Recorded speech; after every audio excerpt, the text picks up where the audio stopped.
Have anything to say about it. For Alex Zordich in Buffalo, it will be the final non-conference game of the season. It's the Big East versus the MAC, and it's next.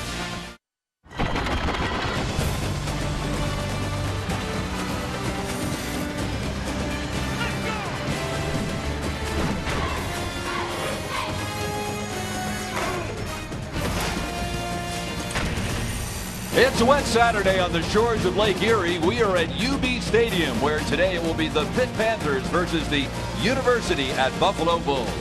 And a very pleasant good afternoon, everyone. I'm Bob Picozzi, along with former Florida Gator and NFL wide receiver Chris Doering.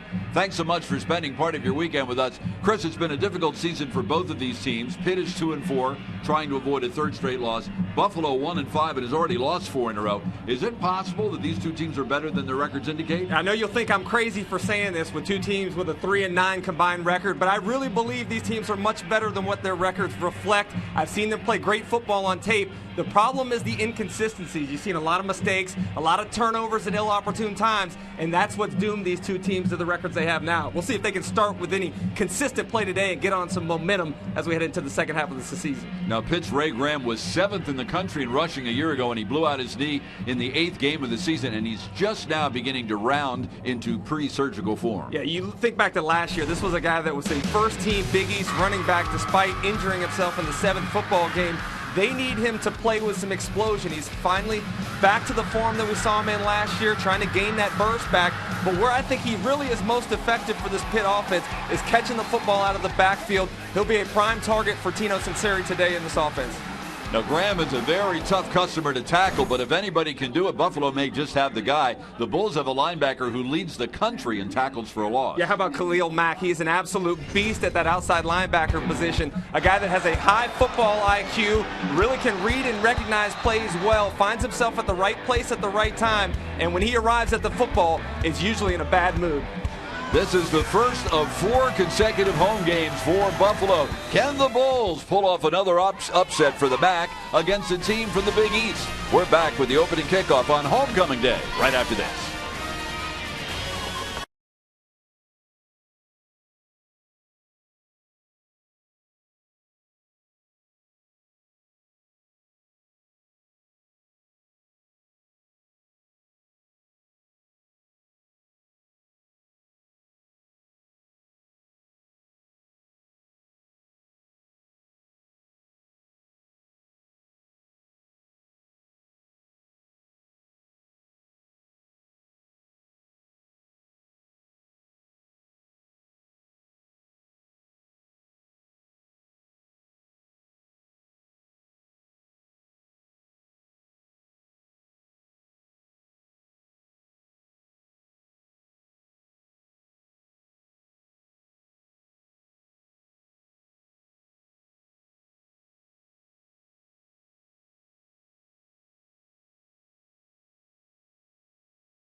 Fourth meeting between Pitt and Buffalo, only the second time the Panthers have visited the Bulls, and both teams trying to get on track non-conference play. They've both begun 0-3 in league play. Paul Chryst, in his first season as coach at Pitt, he was the highly successful offensive coordinator for 7 years at Wisconsin. Badgers went to a couple of Rose Bowls, won 70 games in those 7 years. He is the third coach in 3 years at Pitt. His counterpart is Jeff Quinn, and Jeff Quinn, with his first head coaching job as well, he's in his 3rd season, a disciple of Notre Dame coach Brian Kelly. He was the offensive coordinator under Kelly at Cincinnati, before that Central Michigan, before that won a couple of national championships and Valley State. And so it's really an important game, Chris, for both teams as they try to get untracked as they get ready to finish out the season in conference play. As we talked about in the open, they really have made a lot of mistakes, but we have seen some offensive production here. If we look at our impact players for Buffalo, Devin Hughes is going to have to play big today. Alex Newts is going to play minimally after a big injury he suffered last week against Northern Illinois, so they have a lot of plays diagrammed for Hughes today. Defensively, as we talked about in the open, Khalil Mack is the guy on this defense that really is the bell cow. He has really disrupted teams in the backfield, so we'll see if he can put some pressure on Tino Sinceri today for Pittsburgh. It is a very wet day here in Buffalo. It began the day raining. It has stopped. It's almost virtually stopped raining now, but it has stopped a couple of times today. It is a very windy day, and wind could play a factor, particularly in the kicking game. It is a pretty brisk breeze. Again, keep in mind we're not too far from Lake Erie, so it could affect the kicking game. Yeah, I think that is one thing to watch, and the kicking game for really both teams has been kind of inconsistent this year, so we'll see if those guys can play in some of this inclement weather this afternoon. Pitt won the toss, elected to defer, so Buffalo will receive. Kicking off for the Panthers will be Kevin Harper, the junior from Mentor, Ohio. And back deep to receive on the goal line for Buffalo will be Okoye Houston and Brandon Murray. And we mentioned the wind, and already the wind blowing the ball off the tee. Buffalo only win of the season against Morgan State and FCS school. Pitt has had an up and down season. The high point by far a lopsided home win over Virginia Tech. The low moment opening day with a loss to FCS school Youngstown State. And here's the kick by Harper. And this is going to sail out of bounds at the 2-yard line. So Buffalo will get outstanding field position as a result of kicking out of bounds. And we'll get our first look at the Bulls offense, led by Alex Zordich. Our referee today is Tracy Jones. So the ball will be at the 35-yard line. There's Zordich. If the name sounds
300 pounds on the front there. So look for Pitt to kind of pound away at Buffalo and see if they can't eventually break a couple of these long runs. Panthers converting 46% of the time on third down this season. They need to pick up about 1.5 yards to get this first down. Graham again, and he won't get there. He will not get there. He's a good yard short of the first down. Colby Way made the stop.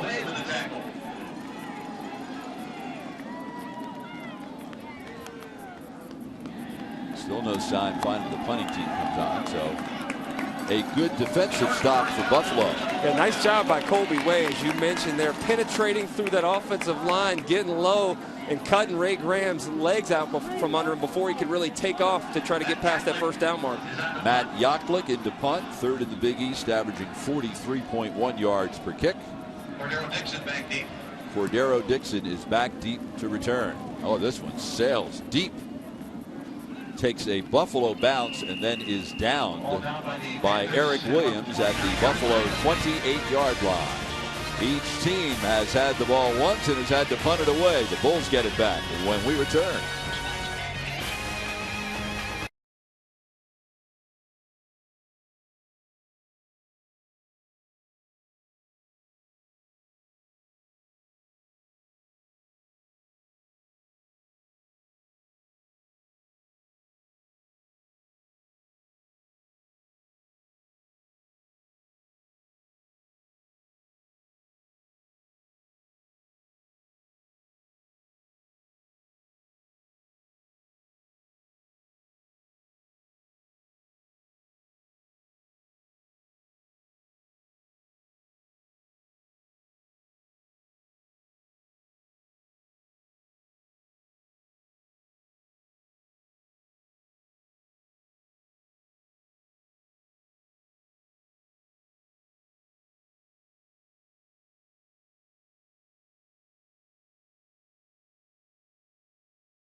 Each team's had a possession. We are scoreless. Buffalo ball. Chris, what are the keys when the Bulls have the football? Well, for Buffalo, obviously, you have to be productive in the passing game. We talked about the limitations earlier with Zordich throwing the football. I look for Pittsburgh to load up the box, try to force Zordich to throw the football. So they're going to have to complete some passes down the field. Defensively for Pittsburgh, they're going to get off the field on third down. They're giving up a third down conversion just about every other time they're out there, so they need some more consistency on the defense on third downs. Two tight end look, quick flanker screen, caught by Cordero Dixon, very short gain. K'Wan Williams was all over it. If there is a strength to the Pitt defense, Chris, it would have to be in the secondary. It's a very veteran back group. Yeah, you look at that secondary there. There's a number of guys that alternate and play in there. They get a lot of depth at that position as well. Some physical corners on the outside. So I think you're right. In a game where Buffalo needs to throw the football, it's going to be very difficult against this secondary. Out of the shotgun, handoff Campbell, tries the right side. K'Wan Williams came up to apply the first hit. And that'll bring up a third and long. Dan Mason also assisting on the tackle for the Panthers. Nice job by Williams here. Williams is playing that hard corner on the outside. His job is to contain the run, keep everybody inside, comes up and able to undercut Campbell and limit him to really no gain on the play. Bulls 0 for 1 on third downs today, and as Chris mentioned a few moments ago, the Panthers have really struggled stopping opponents on third down. Opponents have converted 46% of the time. Here they come on the blitz, and on the screen, Aaron Donald misses Campbell, but then Campbell cuts back, picks up a couple. But it was the pressure applied from the outside that really blew up that play. Well, it was actually a great call there. If you look at Buffalo, they had a screen on right to the side where Taglianetti was coming from the secondary, so able to dump it over his head. But nice job pursuing there. You saw Donald on the pursuit from the D-line position. Also the linebackers able to run down the football short of the first down marker. Into punt will be Grassman. His first one was only a 22-yarder. Cameron Sadler is back for the Panthers, and he sliced this one off, but this isn't even shorter than the other one. So it has been a rough punting day so far for Grassman. And the Panthers going to have the ball on the 45-yard line. Offense really hasn't been the problem for Pitt this year, Chris, and one reason is the versatility of wideout Devin Street. Yeah, really a couple of great wide receivers for Pittsburgh. Devin Street's the guy we talked about in the open. He's a big, tall, physical guy, and as I mentioned to you before, Paul Chris says this guy has an incredible ceiling. He loves the way he's getting better every week. He's blocking better in the run game, and here you see the physicality at that size, able to go over the middle, catch the football, and secure it. And Street leads the Big East in receptions per game. On first down, it's Graham. Huge burst up the middle, and he picked up 9. There's a little bit of that burst we talked about. Graham needing to get back, hit the hole there, got into the second level, nearly picked up a first down. But it is really difficult to come back from a knee injury like that, especially if you're a running back, trying to have faith that you can put your foot in the ground and put the weight on that cut, and it's not going to give out. So I think part of the stuff that he's battling right now is not only physical, but somewhat mental as well. I formation, Adam Lazenga, the fullback in front of Graham. Sinceri play fake throws, and it's caught by Devin Street for a first down. Penalty marker came right at the end of the play. Take a look at Street here. He runs a little shake route to the post, back to the corner there. Nice job by Sinceri. Sinceri, when he can set his feet, throws with great timing, and that is, as we talked about, one of his favorite targets. The penalty is an ineligible receiver downfield. This will bring it back. The Panthers 5th in the 18 Big East in penalty yardage, 59 yards per game. And they lose a big game by Street on the penalty. And that's exactly what we talked about in the open. The inconsistencies, penalties at the wrong time, turnovers there. You got a big gain, and you end up losing it because of an ineligible man downfield. 3 wide receivers to the left. They throw to Street, who has Shanahan, another wide out blocking in front of him. And let's see where they spot it. Right at that first down marker.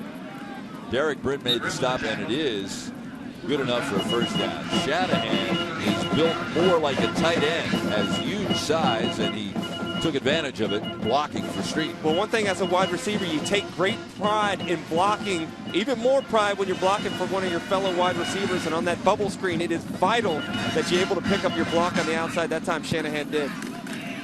Quick toss to the right is Street.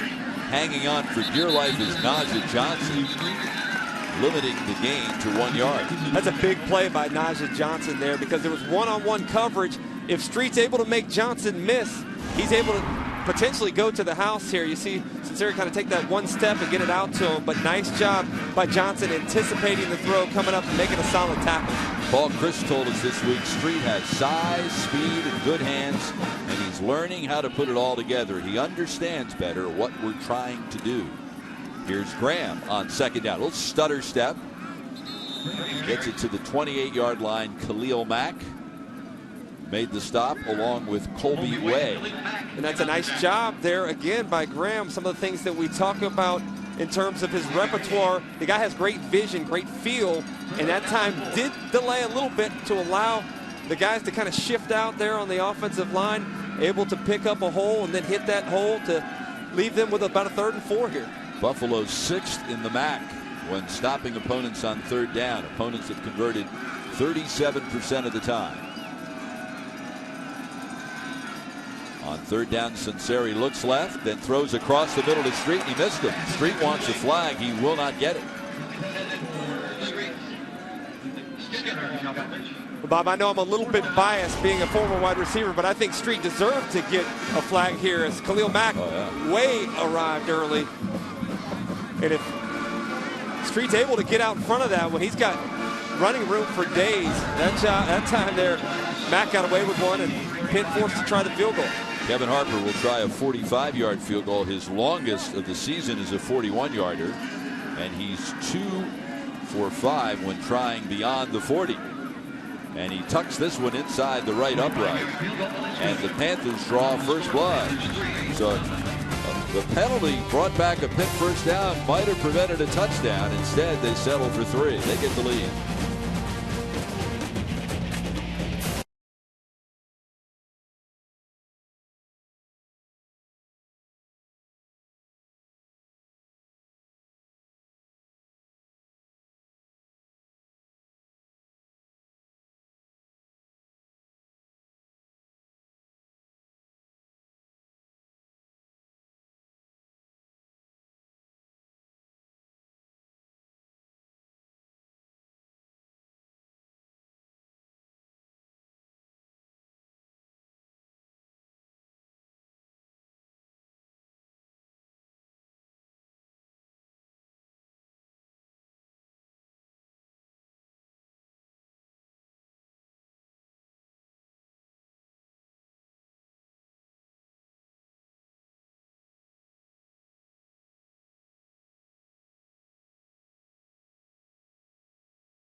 Have drawn first blood thanks to the season-long 45-yard field goal by Kevin Harper. There's a guy, Chris, we're looking at who has really paid his dues, 20-plus years as an assistant coach on a variety of levels, successful wherever he's been. It's great to see a person like that finally get an opportunity. Now, you're right about that. He's had some great success, most recently, as you said, at Wisconsin. You talk about some of those offenses they've had in the last few years, able to run the ball well as their identity has been, but really you don't think about how well they've been able to throw the football, but he has been very balanced in his days as an offensive coordinator and now as a head coach. Deep kickoff sends Mutry back, and he will be stopped. Bad decision to try to run it out. Remember the new rule this year, you get a freebie to the 25-yard line on a touchback. Instead, he puts his team in a hole at the 12-yard line. Mutry, one of a couple of Buffalo running backs we expect to see today, and we do expect to see Brandon Bo Oliver today, who leads the MAC in rushing yards per game. He's missed the last 3 games with a knee injury. We have not seen him yet today. I saw him yesterday when we were out at practice. He was over on another field running, trying to test the knee out. He's not 100%, but the coaches told us he may try to go a little bit later on in certain situations. So far, it's been all Campbell. He tries the left side. And so far, K'Wan Williams is doing an outstanding job at run support out of that Pitt secondary. Penalty marker on the play. Brandon Oliver has had an outstanding career and was off to a great start this year before the knee injury. Yeah, he's a guy that really was the leader. You look at the team's poster, he's the guy that's in the middle, the big guy that everybody kind of depends upon and looks to on the offense. And unfortunately, they lost him to this injury that's kept him out since the Kent State game. Hoping to get him back next week for sure, but they'll use whatever they can get from him today. He had an 111-yard rushing effort on opening day against Georgia. Following the holding penalty, Zordich just throwing for dear life. Out of the end zone, he was pressured by Eric Williams. Bob, this is the worst position Buffalo's offense could be in. You're looking at second and long, third and long type situations. They're not able to throw the football that effectively. And as you see, Zordich kind of rolling out to his right, just throws it away with the pressure coming from the outside from Pitt's defense. So look at Jeff Quinn, the head coach for the Bulls, whose team has battled injuries all season long. The most devastating of the injuries, the one to Oliver. Zordich throws. Campbell with a nice leaping catch at the 16-yard line. So that gets them out of that immediate hole, but they still need another 7 yards to pick up a first down on third down. Yeah, John Dunmore, good catch there on the outside, sets him up with third and manageable. And here's where you look at it. It looks like the type of position where you see Zordich carry the football. They want to have him get the ball in third and short situations. They hand to fake. Zordich keeps it himself. That's the second time now on third and long that we have seen Buffalo go for the run, and they have failed both times. So now they will be punting from deep in their own territory. That's the most effective play that they have, though. You saw the zone read, putting the ball there in the running back's belly. Zordich able to keep it. And as I mentioned, Coach Quinn said yesterday, we want to limit Zordich's runs to third downs. Try to get into third and 4, third and 5 type situations to allow Zordich to be more effective on third down. So far, Pitt has had great field position. Rugby-style punt here by Grossman. And that was much more successful than the first 2 punt attempts by Grossman. First 2 punt attempts by Grossman, he averaged only 17.5 yards. I think the next time they punt, we're going to see another rugby punt. Not all that aesthetically pleasing, but got the job done. So it will be Pitt football. The Panthers trying to build on a 3-0 lead.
Pitt's trying to avoid a third straight loss. Panthers lead at 3-0. Chris, what are the keys to Pitt avoiding that third straight defeat? Well, for Pittsburgh, their offense, they're committed to pounding the football today. Coach Chris told us repeatedly they want to get on track with running the ball more consistently. They have a big size advantage up front, so I look for them to give the ball often to their running backs. And defensively for Buffalo, they got to make Sunseri uncomfortable in the pocket. As I said before, when he's able to take his steps, plant his feet, and throw the football, he's highly effective. But under pressure, he gets a bit erratic with some of his throws. Russell Shell is in the backfield for the Panthers. We'll see a lot of him. Paul Chris loves to rotate his running backs. He did that so successfully at Wisconsin. And Shell on first down, all the way out to mid 15-yard gain for the highly regarded freshman from Hopewell, Pennsylvania. Yeah, even though Shell's a true freshman, this is a guy that's physically ready to play football, especially at the running back position that requires so much physicality. This guy loves contact. Against Virginia Tech, he was dropping a shoulder on guys in the secondary, so he'll get a lot of carries today as well. And Coach Chris likes to use 2 or 3 backs in his offense. Handoff, Shell again. Big hole up the middle again. This time he stopped after a 3-yard gain. Khalil Mack made the stop. Shell had one of the most remarkable high school careers of any running back in the history of the United States. Look at those numbers, like computer game numbers. By the way, he went to Tony Dorsett's high school. He had 39 consecutive 100-plus yard rushing games. Tough to break records when you keep following in Tony Dorsett's footsteps, but obviously Shell did a great job in high school and already a good start here in college. Dorsett, the Heisman Trophy winner at Pitt, 1976. What was wrong there? Sunseri just threw it at the feet of Shanahan. Well, that's exactly what we talked about here. He had some duress coming on him from the inside, faked that little run play. And as you see here, as he gets his head around, already a guy rushing into his face, saw Shanahan was covered and just kind of threw it at his feet. Good decision there on second down. You come back and live for third down. Wide to the right, Sadler. Street is in the slot right. Shanahan also slot right. And Joshua Brinson wide to the bottom of your screen. 4-man Buffalo run. They rushed 7. And it's to Shell. He's got no one in front of him. Shell, they take it all the way. Has one man to beat, and it's brought down at the 5-yard line. So Buffalo sent 7 people rushing the passer, and Pitt had the perfect play. He had 2 escorts and not a blue shirt in sight. Couldn't have been a worse situation for Buffalo coming on the blitz. And you saw the offensive line do a good job of bluffing, letting those guys come through. Shell catches the football and no one in his way until he gets deep into the second level. Good job downfield by the wide receivers running off their defenders. 42-yard gain. First and goal, Panthers. Handoff, Shell. Gets it inside the 5. Maybe on the previous play, Shell should have waited for his big center, Ryan Turnley, to stay in front of him. He might have been able to take out that last Buffalo defender. Well, it's about a 40-yard run. I don't think he had the patience to stay behind those big old linemen for that long. But obviously, you turn around, you catch the football, that much open green space in front of you, it's kind of tempting to get after it. Second and goal, the 4, Street wide to the left and Shanahan to the right. The fullback Lazenga is in the offset eye. Handoff, Shell again. This time he's hit behind the line of scrimmage. Great penetration. A nice penetration by that entire front for Buffalo. You saw Means kind of get in there. Colby Way came from the opposite side and no running room for the ball carrier that time. Take a look right here. As the running back Shell gets the football, blue space in front of him. A nice job there as the defense able to stop on second down. Shotgun formation for Sunseri. Right next to him is Shell. Sunseri looking right. Good protection. Throws, and it's batted down and nearly intercepted. Batted down by Stephen Means, the 6'4", 250 senior from Buffalo. This guy's an outstanding rush outside line, but rush in there for Buffalo, but does a good job. Look at his athleticism. And on the opposite side of the field, Street wide open. Sunseri chose the opposite side of the field to play to. Had an opportunity there with Street on the backside. So Harper in to attempt the Chipney field goal attempt. This will be about a 27-yarder. David Murphy will snap and Matt Yaklik will hold. And it is good. But the Panthers have to feel a little bit empty. On both of their field goal drives, they had a big costly penalty that negated a first down on the first field goal drive, and when you have it first and goal inside the 4-yard line, you expect to get 6. Yeah, Bob, empty feeling for Pitt, but if you're Buffalo, you feel pretty good about yourself there.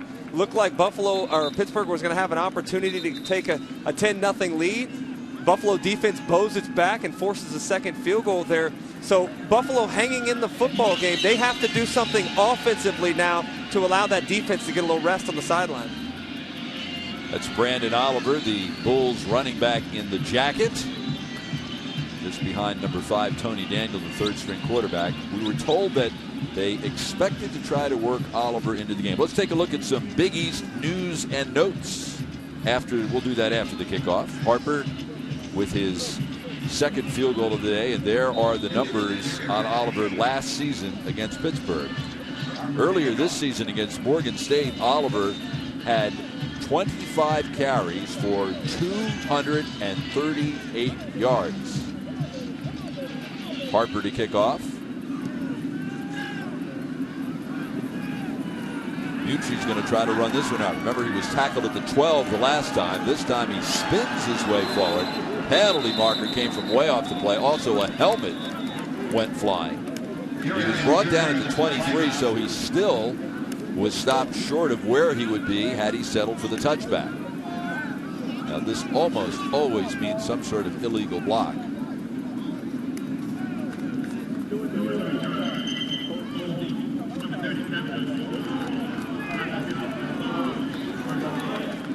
Hari Brown called for the hold. So special teams so far today, Chris, have been a disaster for Buffalo. Yeah, it doesn't do much for your offense, putting them in a hole again for the second straight possession.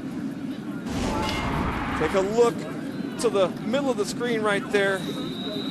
The holding, and that negated what was a short return by Brandon Murray. So instead, they will put it into play at their own 7-yard line. Campbell again is the running back. And he'll get the ball on first down. Tries the left side.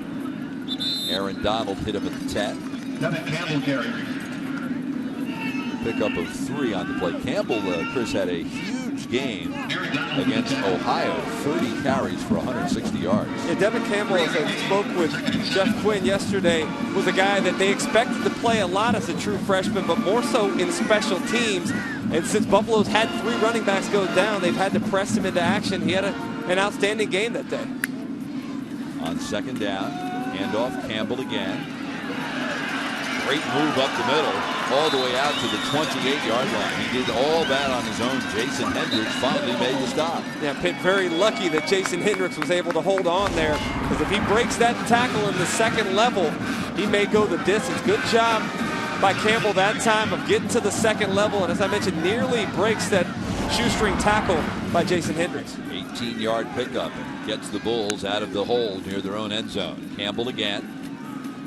This time stopped after a 1-yard gain. T.J. Clemmings, sophomore from Teaneck, New Jersey, made the stop. You know, Bob, last week, Northern Illinois really negated the running game by loading up the box. They put 7, 8 guys in there consistently. It took away what is the best part of this offense. All week long, they've been working against those tight boxes in an effort to gain some running space, some success so far today. Campbell on the reverse. Third time we've seen them run this play, where he lined up wide, went in motion, took the handoff to the far side. Pickup of maybe 1. Hendricks with the stop, and it will be 3rd and long. Well, the jet sweep worked the first time. The second and third times, Pitt's defense recognized, kept contained, and really negated it for any yardage at all. The Bulls have yet to convert on 3rd down. Let's see how many Pitt sends after the quarterback here. They may let the quarter run out here. That's what they're going to do. 3 seconds to go, and that will bring to an end the first quarter. Only the 4th time these two teams have gotten together. Pitt's won the first 3 meetings thanks to a couple of Kevin Harper field goals. It's 6-0 Panthers at the end of 1.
Bob Picozzi and Chris Doring, former All-American wide receiver Florida, back here in Buffalo, all set for the start of the second quarter. Pittsburgh leading the hometown Buffalo Bulls 6-0, thanks to a couple of Kevin Harper field goals. And so far, Pitt has dominated play when they've had the ball, but they've had problems finishing drives. And that's kind of what we've talked about all season long, the inconsistencies. They have great offensive statistics, but have trouble sticking it in the end zone. For Buffalo, offensively, they got to be productive in the passing game, as we mentioned before. 3 of 5 so far, but really no big yardage. And then defensively, get off the field on third down.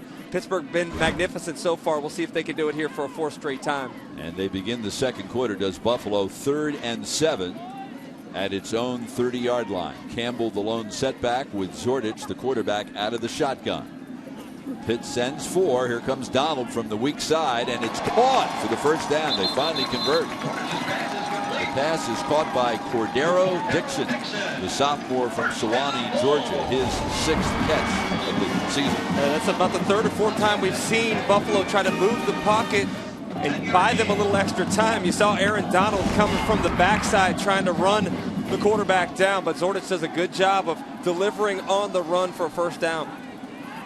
Buffalo averages only 199 yards per game passing. Zordich fakes the handoff to Campbell, throws deep across the middle, and it's caught by Hughes. Penalty marker on the play. I think it's going to be pass interference on Pitt. It looked like Hughes had his left hand pinned in, and he may have made that catch one-handed. Take a look at what the flag is. Obviously, I believe it's pass interference. Defense, number 18, automatic, first down. And as you mentioned there, Bob, Hughes does a good job, and Zordich, under pressure, throws a nice catchable ball in there. Not able to hold on to the football, but they do get the pass interference call as Jared Holley arrives a little bit too early. Well, I was half right. They were holding his arm. He didn't catch it. It did look like at first he did catch the football there, but obviously a pass interference call sets Buffalo up in Pitt territory. Hughes had a big game last week, 9 catches for 105 yards against Northern Illinois. This is a disaster on the reverse. Hughes fumbled. He was hit by Donald, but it's recovered by the big right tackle, Gokhan Ozcan. When we say big, we're talking 6'6", 326 pounds big. Check out Donald on the right side of your screen. He is our impact player, and when he meets up with Devin Hughes here, certainly makes an impact as well, knocking the ball loose. Buffalo very fortunate that Pitt didn't have more defenders in the backfield to pick up the football. 14-yard loss on the play. And nearly the first turnover, and turnovers have killed the Bulls this year, by the way. Zordich throws, and there's a turnover. It's intercepted by Jason Hendricks, his 4th of the season, and he is now all alone in the lead in the Big East. And with that turnover, Chris, Buffalo for the season is now minus 11, their turnover margin. You don't win a lot of football games that way. It looked like Buffalo may have gone to the well once too often. Narrowly avoided the turnover here as Donald blows up the end around. And then the very next play, you see Zordich staring down his wide receiver. A nice job by Hendricks of reading the eyes, jumping in front, and taking the football the other way. Buffalo is 115th in the country in the turnover margin category. Minus 11. Shell, the setback on first down for Pitt. There's a pad. That actually was a lateral to Street. That ball was thrown backward. He caught it, so that will actually go as rushing yardage. Isaac Baugh made the stop. Excuse me, I didn't mean to interrupt you there, Bob, but believe it or not, that's a difficult pass for a quarterback to make, because what they're trying to do is allow the receiver to take a step backward and gain some momentum going forward. And Sinceri that time threw it nicely to allow his receiver to catch it going forward. You ever They didn't give me a lot of bubble. They didn't give me a lot of bubble screens and wide receiver screens for some reason. Here's the handoff, Shell, and he will be stopped very near the first down mark.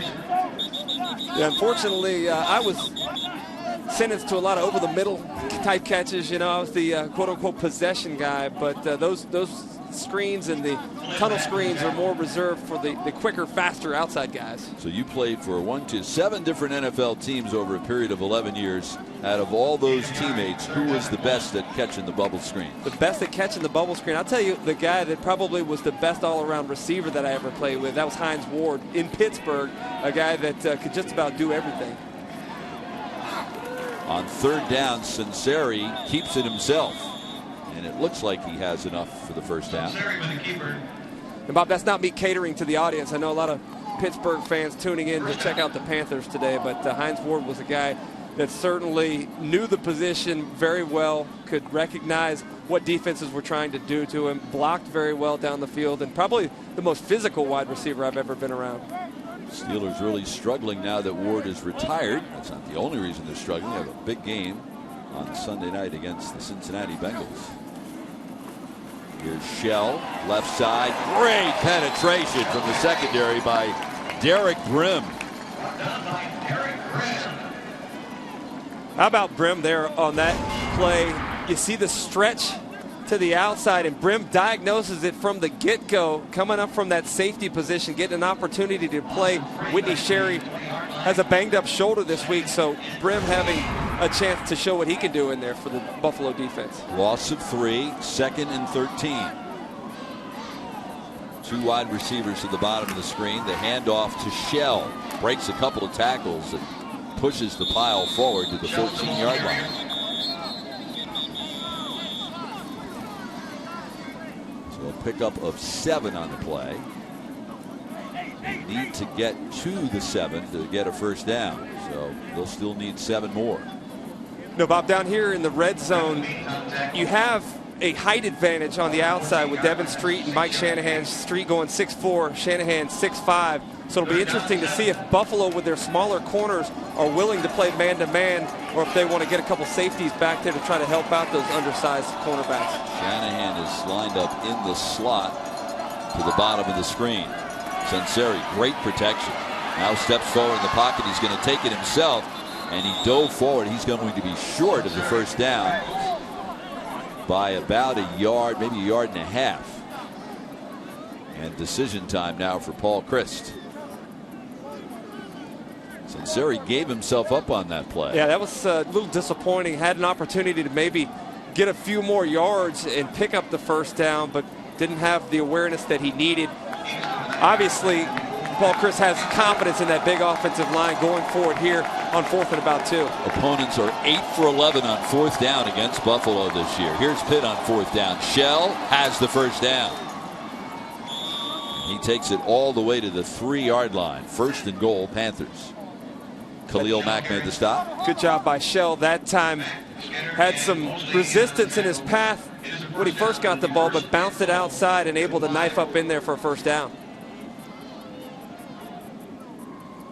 Paul Christ, Panthers 5th in the Big East in rushing, averaging 145 per game.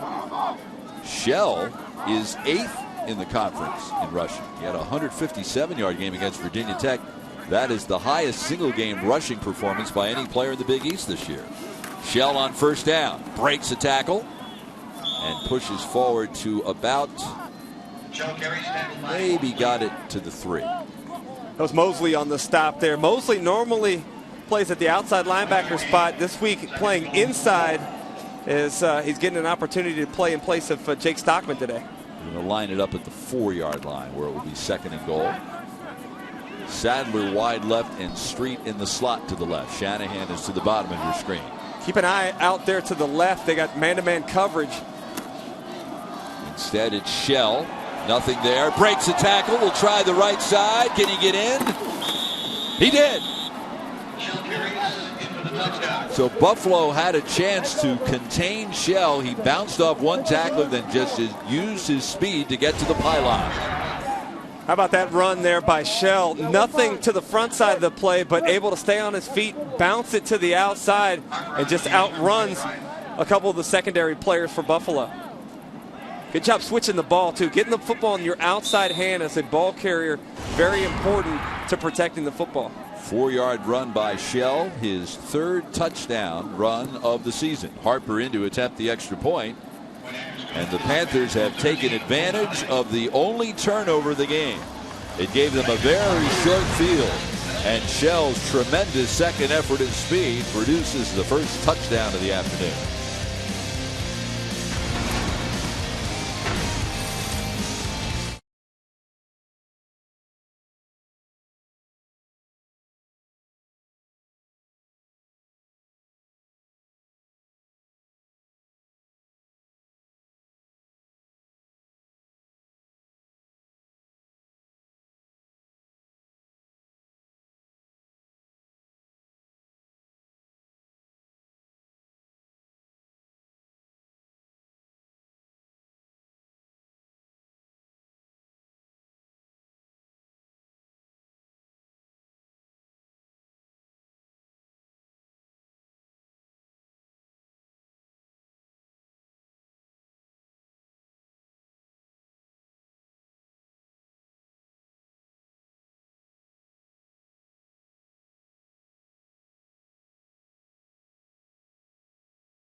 "27-yard drive, 9 plays, took 4 minutes and 58 seconds. And Russell Shell finished it off with a 4-yard run. Great individual effort, Chris. Yeah, you're right. The offensive line gave up some incredible penetration. And unfortunately for Buffalo, Isaac Ball had a chance to make the play in the backfield. But Russell Shell, as we mentioned, does a good job of bouncing the play and then using his speed to get to the outside. We had a question whether or not he crossed the end zone line, but it looked like the ball did, in fact, cross the plane prior to his knee getting down. So what a luxury Paul Christ has with Graham and Shell. He, as we mentioned, he loved rotating his running backs at Wisconsin. And he also wants to reduce at least a little bit Graham's workload as he is working his way back from that devastating knee injury. Yeah, you're right. I think it's an ideal situation. You have two backs, kind of different backs as well, with Shell being more the power runner and Graham being more of the explosive back. But I do think that that's kind of become the trend in college football. You have multiple guys carrying the load at the running back spot. You saw LSU do it for a long time. Georgia does it now as well. And I think it's a credence to the physicality of playing at the running back spot here in college football these days. Wind blows the ball off the tee again.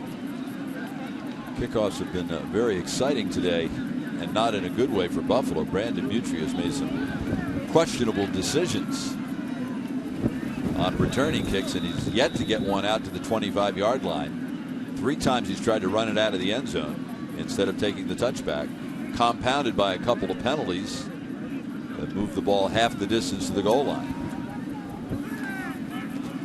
Jared Holley will hold the ball for Harper to kick off. This one is a low boot on a bounce, and it's picked up by Jimmy Gordon, the tight end, who also lines up as a fullback sometimes, so he's used to handling the football. Buffalo has not had a great deal of success when they've had the ball today. Yeah, a couple important numbers to look at there. Total plays, you saw 4 plays on the first drive, 3 the next 2 drives, and punts on all 3 of those first possessions. The 4th time did have some luck moving the football, a couple completions for Zordich, but the ill-advised interception that he threw actually set up Pittsburgh in great field position for their first touchdown of the afternoon. And Jeff Quinn's team is only 9th in the MAC in time of possession this year, so that's been an ongoing problem. Flanker screen goes to Rudy Johnson. Holly made the shoestring tackle right at the first down marker, and it is enough for a first down. Nice catch and run by Rudy Johnson, but keep your eye on number 13, Devin Hughes. Does a good job of taking down Eric Williams to allow the ball carrier to get up for a first down. Again, as I talked about before, the importance of blocking on the outside for some of these bubble screens and wide receiver tunnel screens. Looks again. This one, quick toss, and it's caught by John Dunmore, his first catch of the day. When I asked Coach Quinn the other day, the best throws for Zordich, he mentioned the quick game, very effective in the quick game. We've seen a couple of those throws here on this drive, and Buffalo finally having some success moving the football. And off Campbell, picks up a couple. Now, Chris, Buffalo runs that no-huddle offense. Yeah. That doesn't necessarily mean you snap the ball quickly, but they have snapped it quickly on this possession. It's not a 2-minute situation. It's a more the popular kind of thing these days in football. Get to the line of scrimmage, kind of look over to the sideline. It prevents the defense from really getting set up and substituting. But as you mentioned here, they've changed the tempo a little bit and seems to have had some success on this particular drive. They began this drive with successive first downs. And now Zordich on the keeper. Tries to get to the edge and does. Stepped right out of the tackle attempt by Todd Thomas and picked up the third first down on this drive. That time he had some great penetration up the middle from the defensive line, but Zordich does a good job of bouncing it to the outside. And this is why Coach Quinn has talked about leaving Zordich in there despite his inability to throw the football and some of the struggles. This offense is built around the quarterback being a vital part of the running game. And he rushed for 110 yards in a close loss to undefeated. Play fake, Zordich throwing deep for Hughes. Great coverage in the secondary. Lafayette pitch was step for step with Hughes. That time Hughes tried to sell the slant route, and as you mentioned, the corner does a good job of not biting on it, and Hughes tries to adjust his angle, which is very difficult on a quarterback when you're coming out of a break like that. Kind of crossed up Zordich a little bit. There's the signal from the sideline. You know what that play is right there, right? What's that? You recognize that signal, right? You know what play is coming there. It's a button, isn't it? Try to lay one down.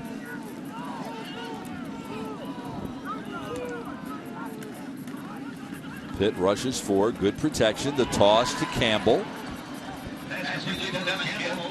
Tackled at the 25-yard line. Good open field tackle by Pitt. So Buffalo, by far, its most successful possession of the afternoon. But will it produce points? And this is the exact kind of third down scenario they want to be in. They want to be ahead of schedule.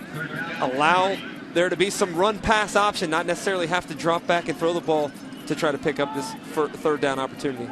3rd and 3. Bulls 1 for 4 on third down today. Now they're 2 for 5. Hughes with the catch in the open field. Gets away from Pitts, but could not get away from Jared Holly. But it's enough for the 4th first down on this Bulls possession. I like what they're doing here on this particular possession. A lot of quick throws, as I mentioned, something that Zordich does very well. They've gotten the ball here to Devin Hughes. He's our impact guy that we knew was going to have to play big in the absence of Alex Newts today, and he's certainly done that to this point. Here's the hurry up once again.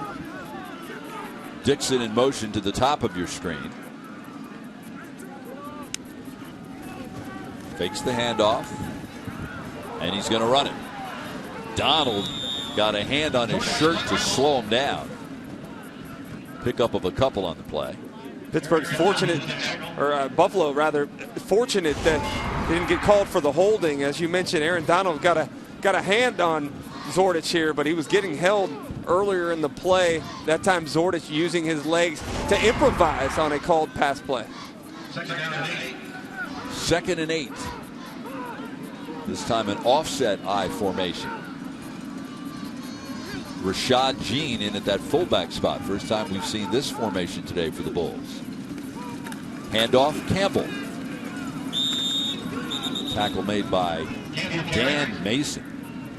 And what an interesting story that is. Mason, it's only his 4th game back after hurting his knee, just a devastating knee injury on September 23rd 2010 against Miami, a very graphic injury. He's from Mason, a product from right in the city of Pittsburgh.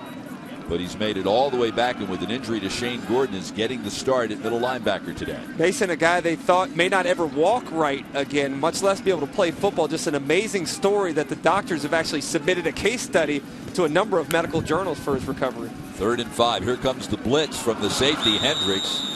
And it forced Zordich to get rid of the ball before he wanted to. Pass was deflected by T.J. Clemmings. Here you see the swing pass to Campbell, but nice job by Pitt putting some pressure to try to make Zordich throw the football before he's ready, and T.J. Clemmings diagnosed that play very, very well. That's not one that you're looking forward to catching if you're Devin Campbell, knowing that Clemmings is standing there to blow you up. The pressure from Hendricks, the free safety, who intercepted the pass to set up the only touchdown today. Patrick Clark in to attempt the field goal. Saw his numbers, 4 for 5. This would be about a 28-yard attempt. He's a lefty, and he gets Buffalo on the scoreboard.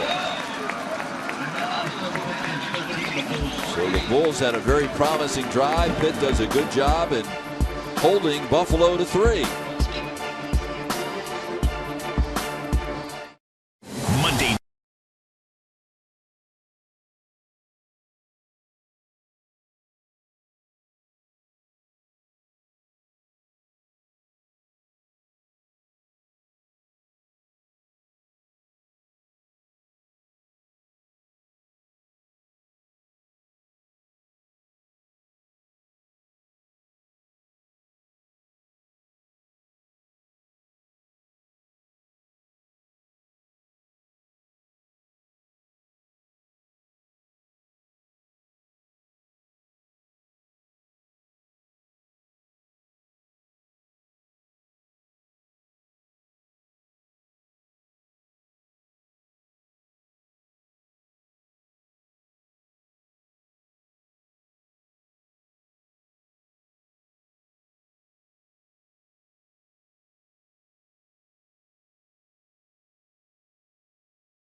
Jeff Quinn's Bulls with a very nice, efficient drive, taking advantage of the pass really successfully for the first time today.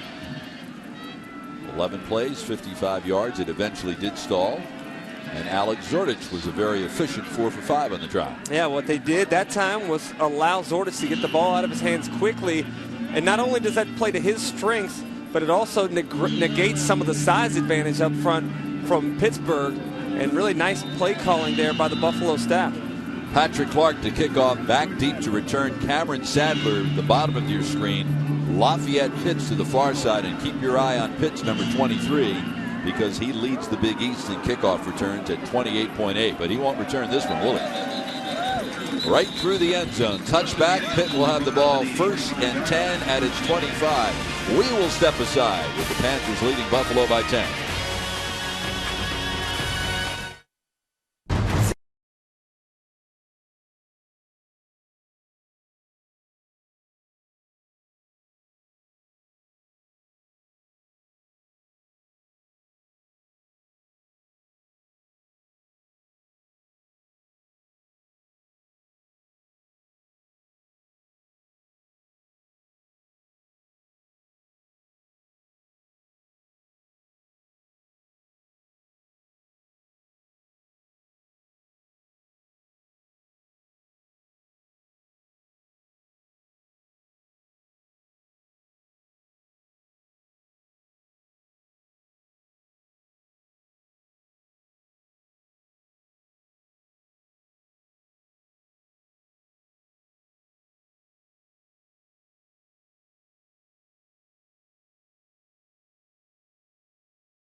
10, and Chris, the Panthers are at their most effective when they can pound the football on the ground. Yeah, we talked about the size advantage that Pitt has up front. Russell Shell, clearly the more powerful running back of the two for Pitt, and did a great job of getting up in there on that last touchdown drive by Pittsburgh.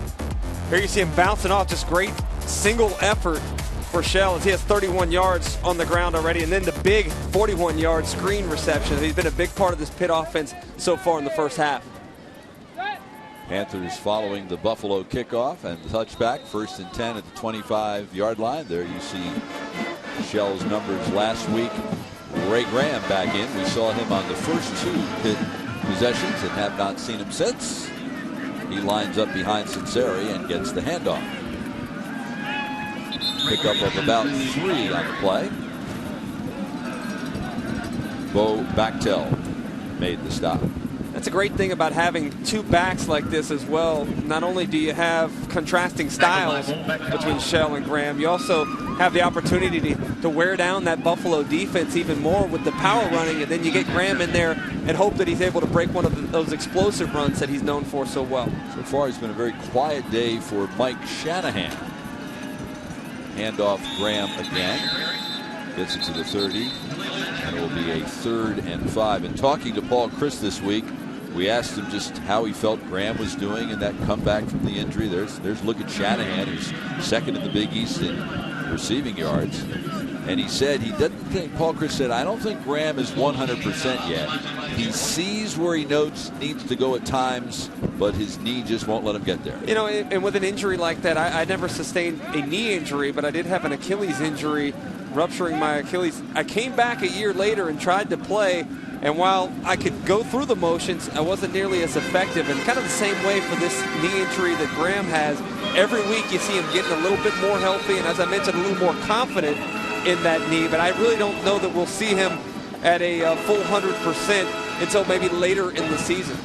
Buffalo has taken its first time out of the afternoon, hoping to stop the Panthers here, preserve as much time left in the clock remaining in the first half. 3:40 to go. Stick around. At halftime, we'll give you a close-up view of 2 of the leading candidates for the Heisman Trophy.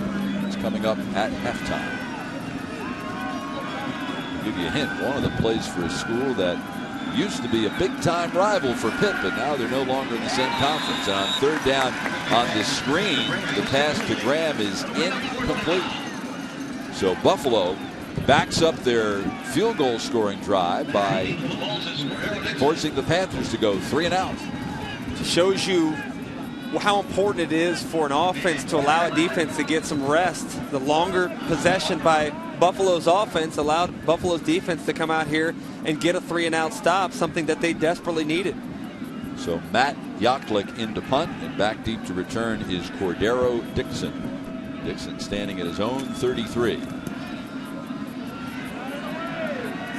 Dixon will just let it go out of bounds. And the ball will be put into play at the Buffalo 42-yard line with 3.5 minutes remaining in the first half. Zordich is most effective when passing the ball when he utilizes the short game. Yeah, and as we mentioned before, not only does that play to his strengths, but it negates the size of the Pitt defense. They're able to get to the outside. Hughes has been highly effective in the quick game on that last possession. And I think that's what they need to continue to do here in the rest of this first half and then on into the second half, because Pitt's not able to load up the box and stop that running game. They got to be more cognizant of the outside passing game. Zordich rolls right and will keep it himself and take it out of bounds. Jeff Quinn told us this week that Zordich is more effective when we can move him. He struggles when he tries to set his feet and throws an out route. He needs to improve his balance. We've seen a lot of that today. Obviously more comfortable on the move. That time they ran into the short side of the field. Kind of difficult with 2 receivers to the short side for any throwing room. And Zordich ultimately had to step out of bounds for the loss. Zordich looking to the side for the play. Still 10 seconds left on the play clock. 3 wide receivers to the left and 1 to the right. Now the play clock is down to 3. Zordich looking, throws on the run, and he hit his man. John Dunmore with his second catch of the day. He'll be short of the first down. K'Wan Williams made the stop. So it'll be a third down and about 3.5. Again, this is the type of position that Coach Quinn wants to see his quarterback, Zordich, carry the football. Zordich looks, throws left, and it's in and out of the hands of Dix a little bit high. You think that was catchable? That might have been catchable, but unfortunately it was a little bit late on the three-step route on the outside.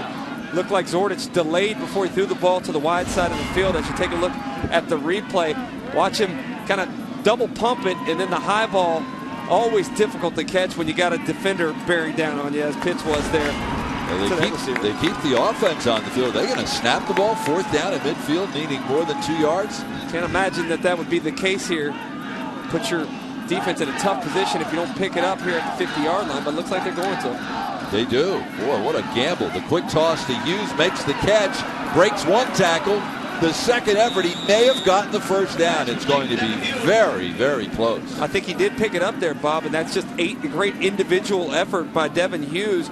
Looked like he was going to be stopped on multiple occasions, but I think he got enough to pick up the first down. They will measure. He definitely was short of the first down on the first contact. What a gamble by Jeff Quinn with this much time remaining in the half.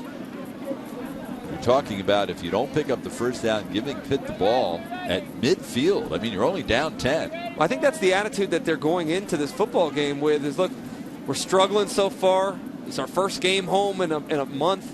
We got nothing to lose. Let's let it all hang out. And look like it paid off here in this situation. They did get the first down with 2:12 remaining.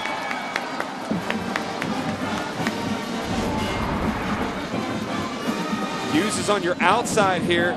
You see Rudy Johnson do a decent job of trying to get in front of some defenders, but obviously Pitt had an opportunity to make a play in the backfield. As you saw, big Aaron Donald, that's the kind of speed he has running down the line of scrimmage to try to make a play. But again, Devin Hughes, nice job in picking up the first down for Buffalo. Broke 2 tackles, one of them by Donald, who Paul Chryst considers his best player. This time Zordich looked like a design run. Gets it to the 44. Donald with the stop. 1:55 remaining in the half. This was a game that you kind of felt like was slipping away for Buffalo. Pitt having some success scoring 13 points, and nice job by Buffalo answering and now coming back with another possession moving football. Zordich looking long up the sideline, and great coverage by K'Wan Williams, who has been just outstanding in the first half. At that time had Dunmore on the outside, but nice job, as you mentioned, by Williams of squeezing the receiver to the sideline. It's tough on a quarterback when the receiver doesn't leave you any room to throw. You'd like to be able to leave about 4 or 5 yards to the outside on a deep throw, but that time the receiver Dunmore got squeezed so far to the sideline. Zordich just had to kind of throw the ball down the field.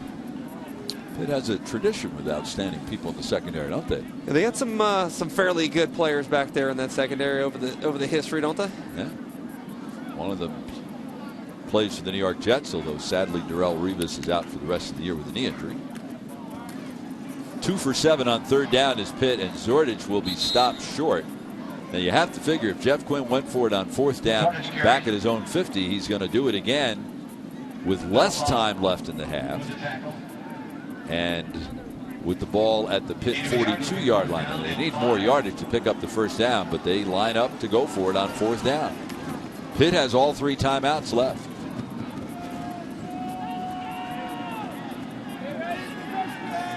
Still 15 left on the play clock. Pitt with a 4-man front. Let's see how many come after the quarterback. They send 5. Zordich throws under pressure. He has Hughes for the first down at the 31. Clock will stop while they advance the chains. Jared Holley made the stop. Nice job by Zordich there. Under duress again, kept the presence of mind to keep his eyes down the field, allowed Devin Hughes to kind of uncover and deliver the strike for a first down. 40 seconds left as the ball will be snapped on first down. Zordich looking. Now he'll take off, and he's dragged down from behind by T.J. Clemmings and Brian Murphy, and now Buffalo will use its second timeout with 31 seconds remaining in the half. We will step aside. Can Jeff Quinn's Bulls take advantage of those 2 fourth-down gambles and put some points on the board?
Jeff Quinn huddling with his team. 1 timeout left, 31 seconds left, ball at the 30.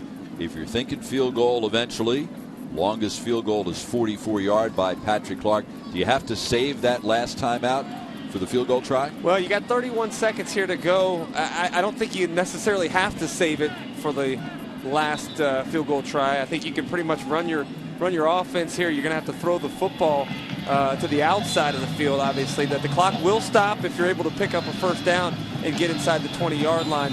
It's going to be important that they obviously execute something they didn't do very well down last week at this portion of the field. Let's see if Pitt goes after Zordich. They rush 5 on first down, and they're going to get him. That's a clock eater. Donald with the sack. Eric Williams was with him all the way back at the 45. Disastrous play for Buffalo, which is forced to burn its last time out. Take a look. You see Eric Williams coming from the outside and then right up the gut. Donald, a guy you should certainly account for every time you drop back to throw the football, able to come free and make the sack deep back there behind the line of scrimmage. And this is a Pitt team where sacking the quarterback is hardly its specialty. The Panthers 7th in the 18 Big East in sacks. It's only their 11th of the year, but this really put Buffalo in a hole. So now what's the strategy, Chris? 26 seconds left, no timeouts, and you're not even in field goal range. Well, yeah, you got to obviously move the football to within your field goal kicker's range here. I don't know that they got an opportunity to score a touchdown at this point in time. We don't have the most explosive offense in Buffalo out there, but I think you can certainly play for the field goal. You got the wind at your back, and that might extend the range a little bit. While it's a 3rd and 20. So you have to figure to have any chance, they have to at least pick up 10 on this play. Again, his longest field goal of the season, Clark, is a 44-yarder. Zordich to throw, Donald chasing him. And Zordich will keep it himself, and he gets inside the 30. Now they're in field goal range. Got out of bounds to stop the clock. So he accomplished 2 things there. How about Zordich? You know the speed of Donald. We talked about him and the impact that he has, but Zordich does a good job of outrunning Donald from the backside and able to pick up the first down, step out of bounds. He knows they don't have a timeout remaining, and allow yourself an opportunity to get 3 before the half. This will be about a 41-yard attempt. Marcus McGill will snap. Tony Daniel will hold. Clark has made a 44-yarder this year. This is only the 2nd time he's going to attempt one from beyond the 40. And Pitt will use its first timeout with 18 seconds remaining. And we're going to step aside. We'll be back with the field goal attempt right after this.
Back in Buffalo following a Pitt timeout. And again, it will be Patrick Clark for the Bulls attempting a 41-yard field goal. Made a 27-yarder earlier today. 18 seconds remaining in the half. Pitt leading it by 10. Now he's a lefty.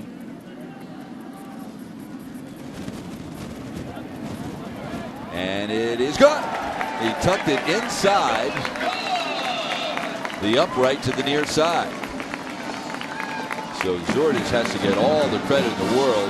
That third down scramble and pickup salvaged the drive. Yeah, not only salvaged the drive, but that really has salvaged the half. The last two possessions for Buffalo, able to consistently move the football, get down into territory there in Pitt's territory, and 2 field goals gets them on the board and within a touchdown here in a game that you feel like Pittsburgh's almost dominated for the majority of the half.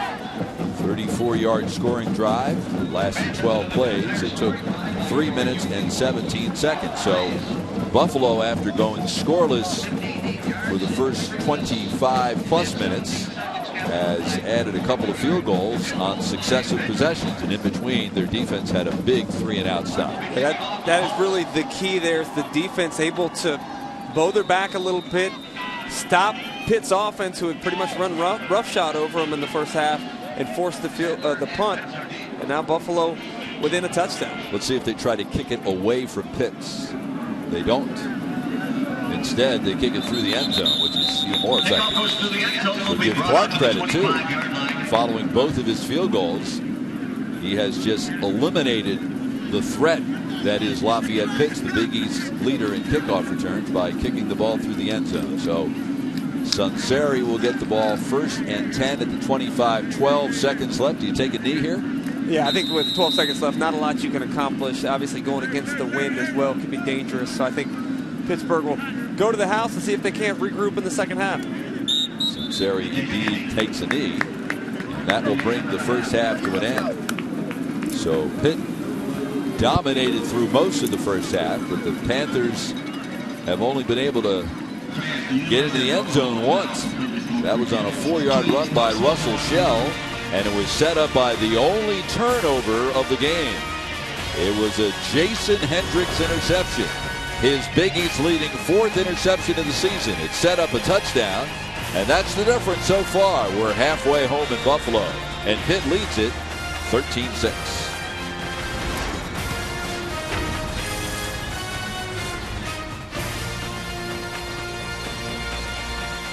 These fellas used Capital One Venture miles for a golf getaway. Double miles you can actually use. But Mr. Single Miles can't join his friends because he's getting hit with blackouts. Shame on you. Now he's stuck in a miniature nightmare. Oh, thank you. But with the Capital One Venture card, you can fly any airline, any flight, anytime. Double miles you can actually use. What's in your wallet? Alec Jr.? It was a gift. This is the Capital One Halftime Report. Welcome into the ESPN3 Halftime Report presented by Capital One. I'm Cassidy Hubbard. It's time to get you updated with everything that's going on today and join the ESPN Goal Line network in progress. A reminder that Goal Line is available through participating TV providers, and you can watch on your television or via WatchESPN.com and on the Watch ESPN app. Enjoy. That Ricky was a Dowdy. good call. Good call. And you think about what Maryland has been through with their quarterbacks this season. Danny O'Brien transferred to Wisconsin before the year started. C.J. Brown was supposed to be the starter. You heard Anish say it. That's not just any player down for the Terps. That's their starting quarterback. Here's the ruling. Further review, the ruling on the field stands. He's short of the line to gain. 4th down. Ruling on the field stands is different than ruling on the field is confirmed. When the official says the ruling on the field stands, that tells you that the video evidence was not indisputable. So now it is 4th down and a half yard, and Northwestern will line up to go for it with Kane Coulter under center.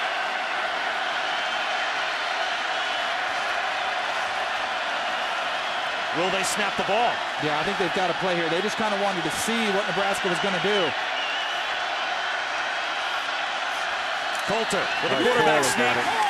Hey, he's got a couple of yards. No doubt that they had the first down on that one. Good surge by the offensive line.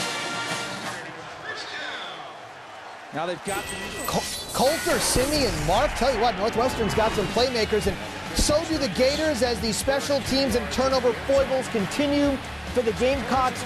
Bird is going to cough it up. Florida's Chris Johnson all over it. He returns it down to the 1-yard line, setting up Driscoll again. Last time we showed you a touchdown pass, and this one to Jordan Reed. 21-3 at the Swamp as Florida looks to maintain undefeated and take control of the SEC East. Meanwhile, Nebraska and Northwestern, it's 10-7 Huskers, courtesy of a Kenny Bell touchdown reception from Taylor Martinez moments ago. But let's see if Simeon and the Wildcats can answer as we head towards halftime in Evanston. Well, Robert, we've got a tight one here. 10-7, Nebraska on top of Northwestern. The Wildcats in plus territory. They only have 3 first downs here in the first half. Simeon over the middle. That's well short of the first down. Finding Christian Jones on a little square into the 33. Well, Nebraska's doing an outstanding job of not giving Northwestern many easy completions. Even that one there was tightly contested. Trevor Simeon had to thread the needle to Christian Jones.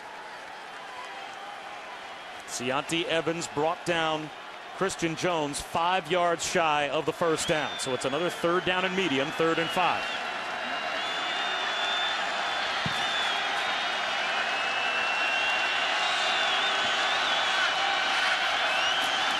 They're trying to run for it with Mark.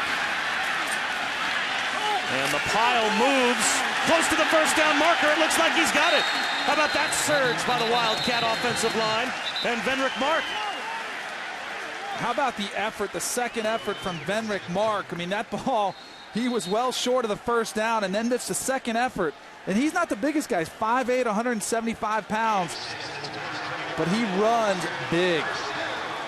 The first drive of the game where Northwestern has more than 1 first down.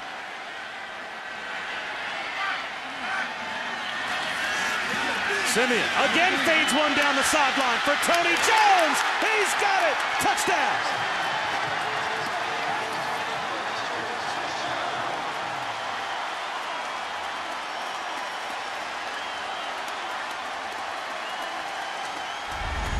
Touchdown Northwestern. How about the Horned Frogs? Scrambling into the end zone and missed his man. Overthrew it for Josh Boyce. Coverage that time by Eugene Nebo. So the Texas Tech defense stands tall, and that will bring out the kicker, Jaden Obercrom. That's one of the last things that young quarterbacks get is touch, especially in the red zone where you need to throw the ball with finesse at times. Those last 2 passes were driven well over the receivers' heads. Obercrom is 1 for 1 today. This one from 41. No problem. So Jaden Obercrom continues to have his fine freshman season. 21-20 Texas Tech. The Red Raiders have 1 timeout and not much time. So it looks like the 55th meeting between those two is going to be a classic. Meanwhile, Florida, thanks to some costly South Carolina turnovers, lead the Gamecocks 21-3 at the Swamp. That one for control of the SEC East, though the Bulldogs of Georgia might have something to say about that. Riley Nelson has 2 touchdown passes, and Notre Dame is trailing. Boise State, after season opening loss to Michigan State, they've been rolling. They've won 46 straight in the month of October, while Michigan looking for its 900th win in school history. The most of any FBS school is blanking Michigan State. Meanwhile, back in College Park, the Wolfpack have it. Remember, they pitched a shutout last game they played in the second half against Florida State, and they've held the Terps to just 3 here. This is the 5th punt. Diggs, fair catch signal at the 27-yard line, 34-yard punt. And we'll see what Maryland does here with 22 seconds left in the half and no timeouts. Well, probably pretty conservative. You got your backup quarterback. You don't have field position now. If you'd have got something out of Diggs there and got yourself around midfield, you might have been able to take some shots. Any word on Perry Hill's injury? We hope to have word for you on what happened to Perry Hills during the interception by David Amerson. He went down, was hit from behind by Ricky Dowdy. So Devin Burns, the backup quarterback, into the game.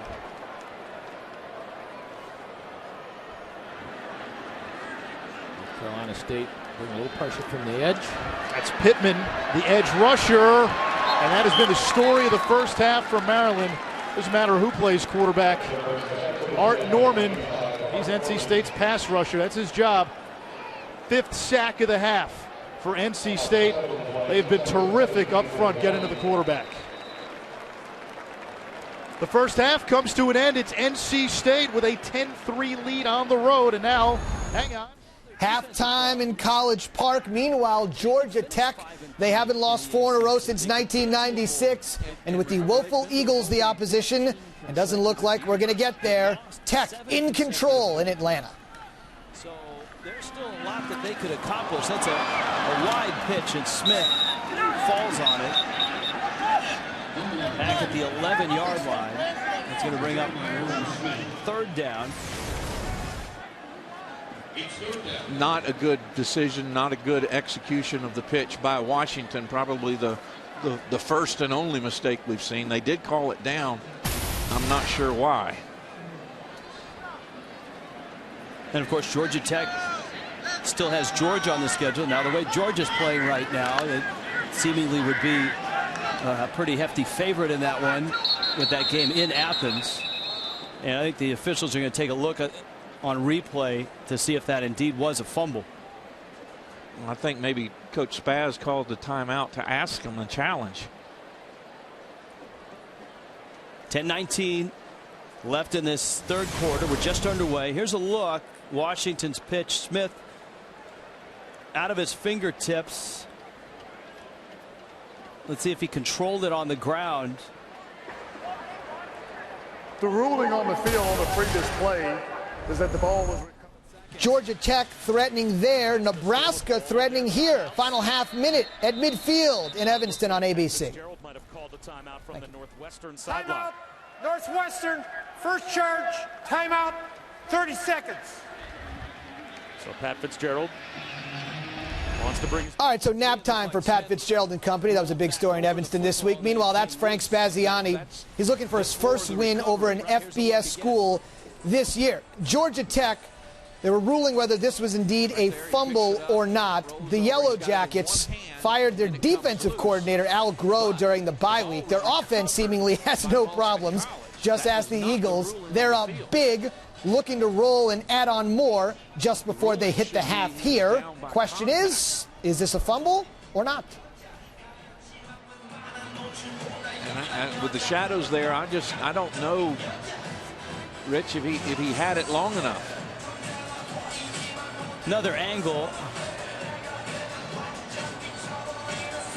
He does have it clearly in control in that left hand before it comes After loose. further review, the ruling on the field is confirmed. Boston College will be charged 1 timeout. So BC not only doesn't get the football, but they lose a timeout. So apparently the officials felt that as Smith rolled over on the ball, he controlled it long enough for the ball to be down.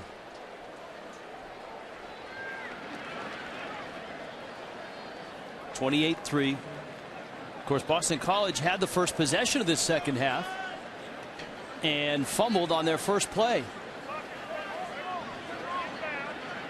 And so Georgia Tech gladly took the turnover.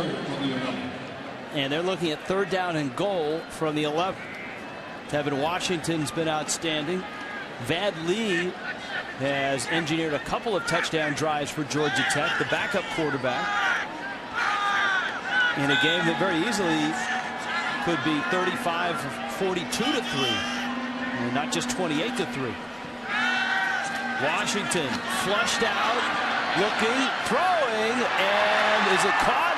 Flags are down. It's a touchdown, according to the officials. That's a touchdown for the moment. Flags are on the field. Can Nebraska score one more before the half? The answer appears to be no. The Wildcat D coming up big on ABC. With only 16 seconds to go in the first half. Brian Arnfelt, just relentless pursuit of the quarterback on that one. And Taylor Martinez was trying to take a shot down the field, too. Arnfeld splits the two Nebraska linemen and then able to finally fish off the sack at the end. And that is going to be a huge sack right there, because that's going to make it that much harder for Nebraska to get into field goal range. Well, the Huskers now facing 3rd down and 13 on their own side of the 50-yard line. They only have one timeout left. Now, they have a terrific kicker in Brett Maher if they can get him in position. I would be surprised. So it's Justin Moore who is on Georgia Tech touchdown was called back. Penalty on the Jackets, so instead of 6, can they mount 3? And he knocks it through. So Georgia Tech, first points of the second half. They stretch their lead at 31-3. Indeed they do. Nebraska, Northwestern, 16 seconds to play. Timeout called by the Wildcats. They just sacked Taylor Martinez, more or less putting Nebraska out of field goal range. But as you heard Bob Wischusen say, that man is one of the best field goal kickers in America. See what they do momentarily. Capital One Studio update. 3 undefeateds today have all trailed at the half. Ohio State and Rutgers rallied to win. Will Notre Dame do the same? Tommy Rees has his pass broken up there, and then Kyle Brinza would miss a 28-yard field goal. He's been pretty clutch for them this year, but hang on. The Cougars are heading to the half with a 14-7 lead, perhaps an upset in the work for Bronco Mendenhall. Back for the final 16 seconds in Evanston. Let's see what the Huskers have in the bag here. But he has a lot of energy. You can tell he played here. He's passionate about the game and his team. Only a 3-man rush. Taylor Martinez comes underneath, finds Abdullah, who stumbles at the 46-yard line. And the last timeout here in the first half for Nebraska called by Bo Pelini. So, will Maher try one? You're talking from here probably about a 63 or 64-yard field goal, or do you just ask Taylor Martinez to throw it as far as he can? Well, that's a conversation you got to have with Maher before the game. You know, in warm-ups, you're out there talking to him, you know, saying, hey, what's your comfort zone? Here's one thing to consider. If he misses and the play doesn't take 10 seconds, you're going to give Northwestern possibly an offensive snap, you know, where they could easily throw one in the end zone. It looks like he's going to send Maher out there. So Bo Pelini is going to try a long field goal. Well, obviously, Maher's also the punter, so on 4th down, this could as easily be Maher punting the ball as trying a field goal. Yeah, they're not sending the holder out. They're just going to have him punt it away.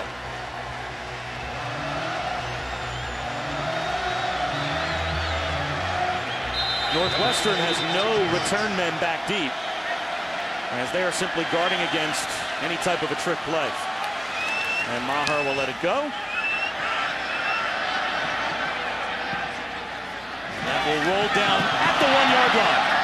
And inexplicably, with the ball dead on the 1-yard line, it looks as if is down at the 1-yard line, and that concludes the first half. That will end the first half. We hope you enjoyed the fast action coverage from the Gold Line Network. We will continue to provide this service every Saturday throughout the college football season. That'll do it for the ESPN3 halftime report presented by Capital One. Stay tuned, as later in the second half, we will reveal today's Capital One Cup impact performance. I'm Cassidy Hubbard. Enjoy the second half.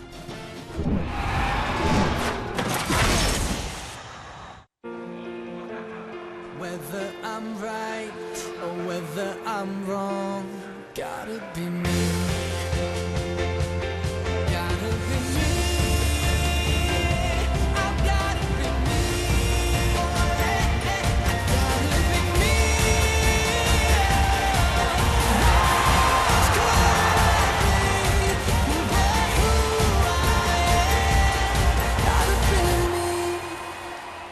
It's For years, Dr. Pepper has been changing lives, giving away tuition money to students across the country. My name is Carly Rodick. I am 20 years old. I go to George Mason University and I am studying nursing here. And I wasn't able to take out a private loan to pay for it, so it was kind of like up in the air whether I would even be able to come back to school. Dr. Pepper gave me such a big opportunity to be able to go back to school with this scholarship.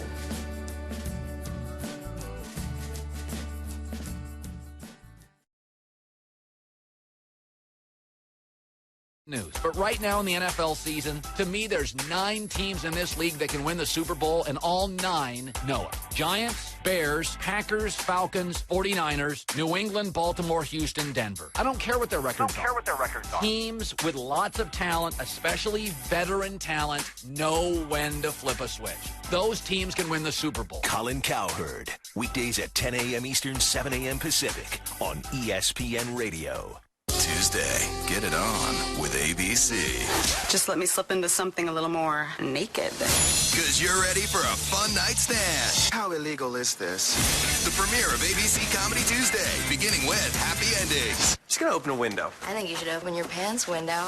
Then The Bee in Apartment 23 is back. Seriously. With a Dawson's Creek reunion that almost doesn't happen. They're into it, 100%. They're just not gonna do it. They say why? Yeah, they hate you. It all starts Tuesday, 9, 8 Central on ABC.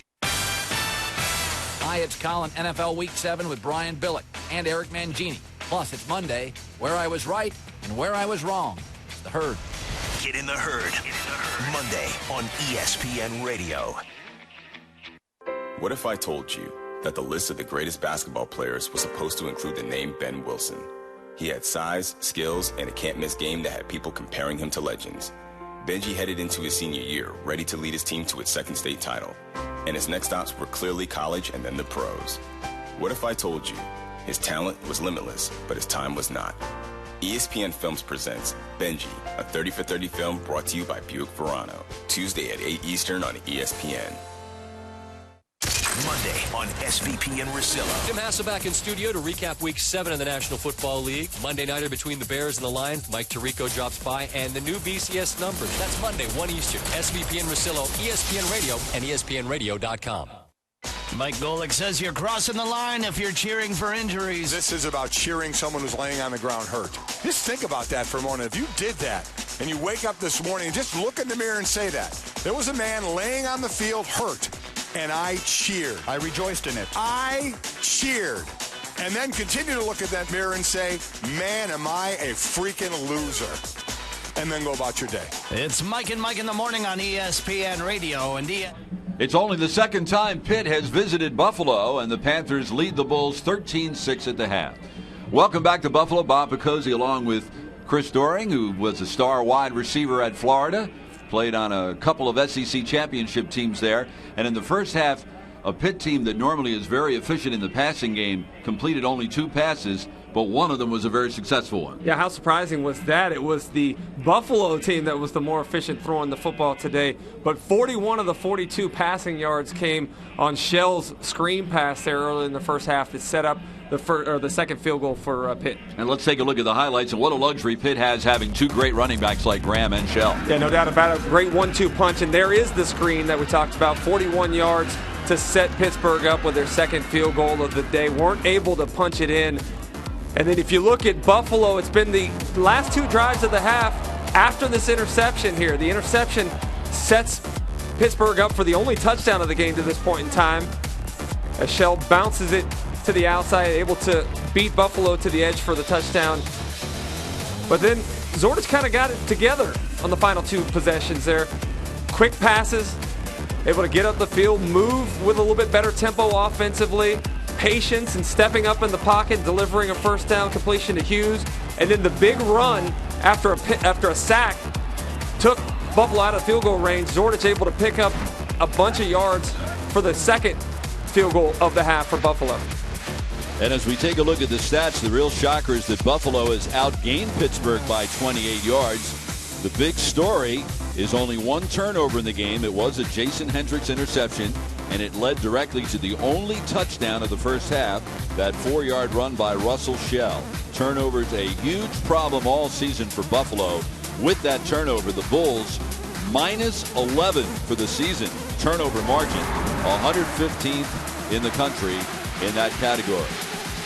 Now Pitt won the toss at the beginning of the game and elected to defer. So Buffalo got the ball first at the beginning of the game, and now Pitt will get it, and Lafayette Pitt still waiting for his first opportunity to return a punt, and Chris perhaps add to his Big East leading kickoff return average of 28.8 yards. They really haven't had much opportunity, with the wind being at the back of Buffalo in the second quarter here, and then now in the third quarter. We'll see if they get an opportunity on this one. This will drive Pitts deep, and he kicked it right through the end zone again. So 3 consecutive touchbacks on kickoffs by Patrick Clark, and Pitt will take over 1st and 10 at the 20, and the Panthers completing only 2 passes in the first half. What sort of adjustments do you suppose the Panthers discussed at halftime? Because Sunseri has been on a real roll passing the football leading into today. Well, they only tried to throw the football 6 times. I think coming into the football game, we knew that Coach Chris had the intentions of running with that big offensive line. They did that for the majority of the half. But you got to feel like they're going to need a little bit more balance, maybe some big plays in the passing game on the outside to Shanahan and Street. They begin in the I formation with Lazenga, the fullback, in front of the tailback, Ray Graham. Graham picks up 4 yards on first down. Lazenga playing fullback today because of an injury to Mark Jubilato, the sophomore from Newtown Square, Pennsylvania. Suffered a stinger last week in the loss to Louisville, and he did not make the trip to Buffalo today. 4-yard gain, 2nd and 6. Second down, Sadler wide left, and Shanahan and Street both lined up in the slot to the left. So far, Shanahan has yet to catch a pass. It's Street with Shanahan blocking. And he'll get it out to the 28-yard line. Let's update the keys when Pittsburgh has the football, Chris. Well, we talked about pounding the football, as we mentioned a minute ago. That had been the intention in the first half. 23 rushes there to only 7 passes. We'll see if they do try to balance it out a little bit more. And then defensively make Sunseri uncomfortable. Hadn't had an opportunity to do much with only 6 pass attempts from Pittsburgh. But obviously when you can hold the Big East leader in passing to 42 yards, that's pretty good. Graham is stopped short of the first down on 3rd down. Still spinning forward, but he still didn't get there. Great second effort by Graham, but he is going to be at least a foot short of the 35-yard line. Nice job by Graham after contact, kind of bounced it outside, much like we saw Shell do earlier in the first half, but not quite able to get the first down as Buffalo holds again for another big stop of 3 and out. Second consecutive time the Bulls defense has done that. So in to punt will be Matt Yakle for the Panthers. He averaged 36.5 yards on 2 punts in the first half. Dixon will let it bounce, and this will take a big Pittsburgh bounce and roll to a stop at the Buffalo 19-yard line. And from there, the Bulls will have the ball down by 7. Buffalo scored on its last 2 possessions of the first half. Yeah, some good momentum going into the locker room there, making a 1-possession game at this point in time. You got to feel like confidence is the one thing that when you talk to Jeff Quinn that this team has missed. You know, they haven't won a lot in the last couple of years. They're young, they're growing, and they need to find a way to finish. So you got to feel pretty good for that offense with the way they finished that half. So far, it's been Devin Campbell getting all the snaps at tailback, and he gets the ball on the reverse. It's the 4th time they've run that play today. But the first time they ran it to the right side. The first 3 times they ran it to the left side. Very difficult to run the football right at guys like Aaron Donald and Azeal and Clemmings. So what they're trying to do with the speed sweep is get to the outside. But for the most part today, the contained guys, the corners for Pitt playing in that cover 2 zone, doing a good job of keeping the contained. And off Campbell. Gets across the 30. It will be 3rd and 1. Dan Mason, T.J. Clemmings made the stop. We have yet to see Brandon Oliver today for Buffalo. Oliver leading the MAC in rushing yards per game at 142 yards per game. Injured his knee and did not play at all the last 3 games. And so far we thought we might see him a little bit today. We've yet to see him. This is going to be a false start. Campbell moved early. Bench, number 21, 5-yard penalty, 3rd down.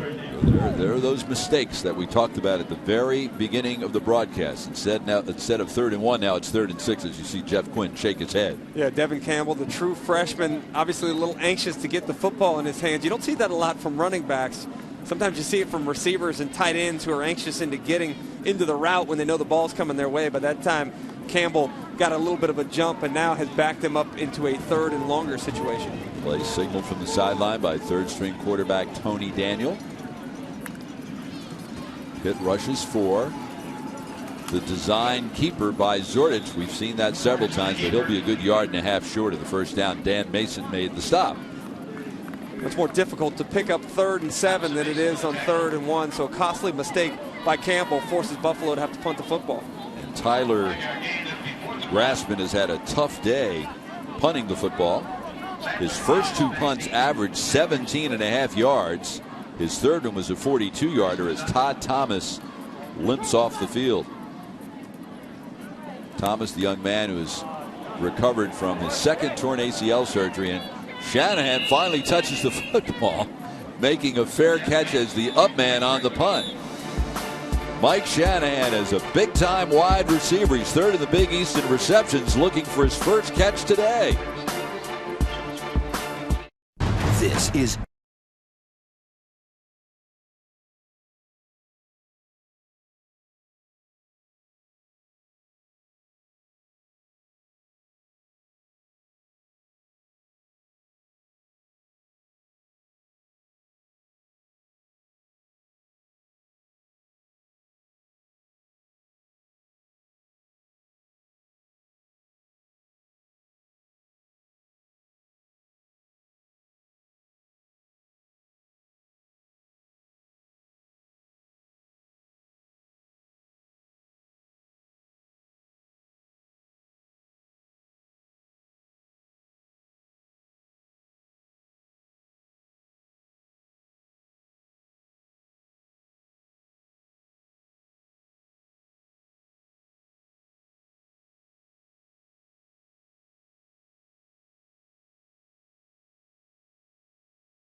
Pitt by 7 just before the punt. We saw Pitt linebacker Todd Thomas limping off the field, and let's see if we can figure out what happened. It didn't look like his knee caught up in there. It looked like he had a big guy kind of fall right on top of him. Might have knocked the wind out of him. As you see the left side of your screen, Thomas came off, kind of bent over there. Hopefully he's all right. Looked like they just got that full brunt of the weight right on his back. It's a very famous town, Beaver Falls, Pennsylvania. One that produced one Joe Willie Namath, Pittsburgh suburb. But Thomas is playing only his 3rd game following his 2nd torn ACL. He returned a block kick for a touchdown last week against Louisville. So let's see if Pitt can get that passing game going. First down, they hand off to Shell.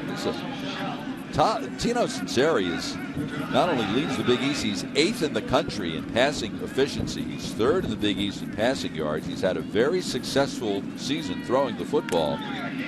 But the Buffalo now we should also point this out, Todd. We should also point this out, Chris, that the Buffalo defense is number 1 in the MAC in pass defense, giving up only 206 yards per game. Shanahan with his first catch of the day. But what has Buffalo done to shut down that pass attack? Well, I mean, you haven't really seen a lot of emphasis on trying to throw the football. The weather obviously having an effect on it. But this time, Shanahan works up through the slot. Sunseri throws the ball behind, but good job of Shanahan dropping the hip, catching the ball off the tip there to himself to put Pitt in the first down situation in Buffalo territory. 30th catch of the year for Shanahan, 3rd most in the Big East. And there's the sack. The big hit by Christian or by Stephen Means, who Jeff Quinn told us this week he's their best pass rusher. The sack's been a big problem for Pitt, and they give up their first one. Yeah, Means comes off the edge. Great speed rush there as Rotherman just can't get back in time. Sinceri didn't sense that pressure from the side, and obviously sets them up in a much more difficult down and distance situation. Last year, Pitt allowed more sacks than any FBS school in the country. This year, they're 103rd in the country in sacks allowed. That was the 19th of the year. Sinceri being pressured, and he throws the ball to Street, who caught it at his shoe tops. Dangerous pass across the middle of the field. Adam Redden made the stop at the Buffalo 46-yard line. Dangerous across, running to the right, throwing back across the middle, but Street trying to work himself open, does a good job of finding the void, making himself an available receiver as they pick up some of what they lost after the sack. Only the third catch of the day for Street, who leads the Big East in receptions. That was his 42nd of the year. Big third down for the Panthers. Because of that sack, they need 14. Sinceri to throw. Looking, fires, Shanahan for the first down. All the way to the 20. And Bob, that is when Tino Sinceri is at his best.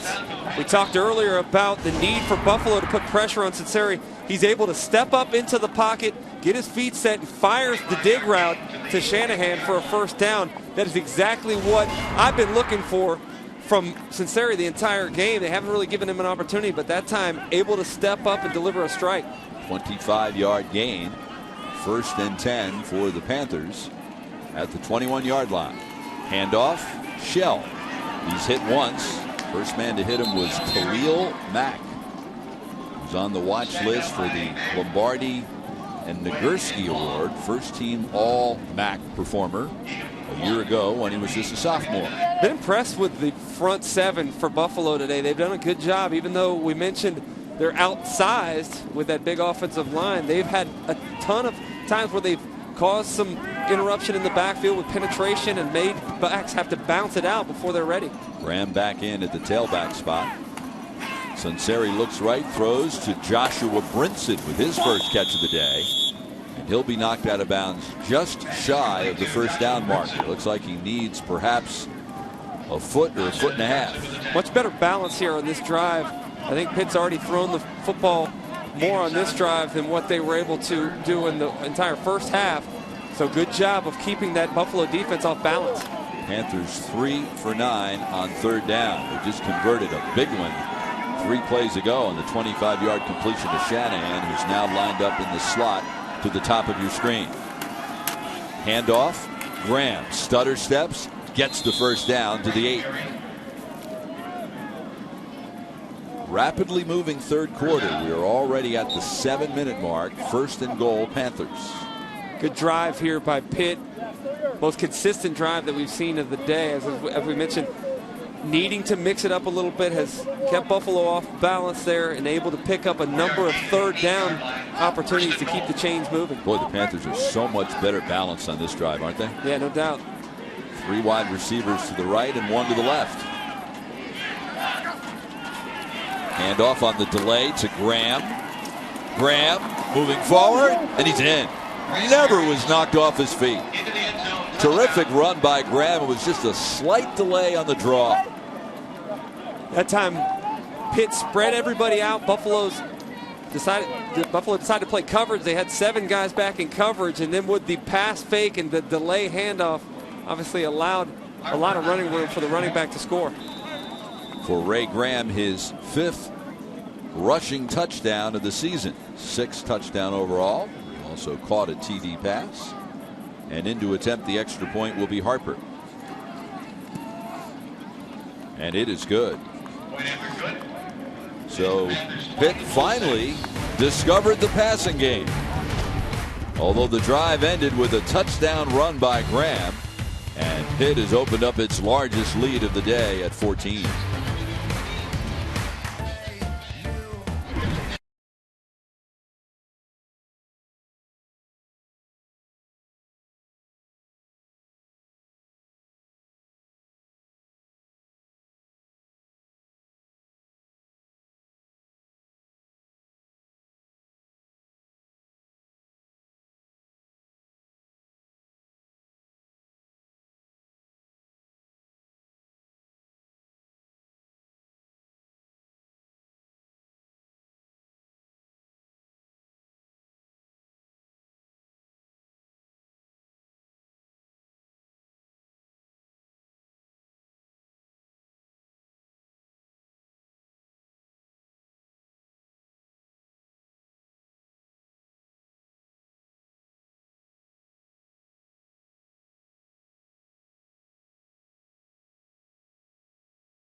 It's the biggest lead of the day for either team.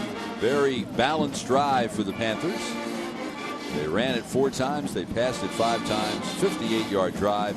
And it concluded with a sensational individual effort by Graham. Yeah, as I mentioned before, Buffalo's defense all spread out. Cincinnati fakes the pass and then hands off late to Graham as Graham's able to bounce his way into the end zone for the 2nd touchdown of the day. Graham's 7th in the Big East in rushing this season. His 5th rushing touchdown of the season. Graham is a senior and entered the day as the 8th leading rusher in Pitt history. Had a 78-yard run, the longest by any Big East player this year in the 55-10 win over Gardner-Webb. Harper to kick. Brandon Murray back deep to return.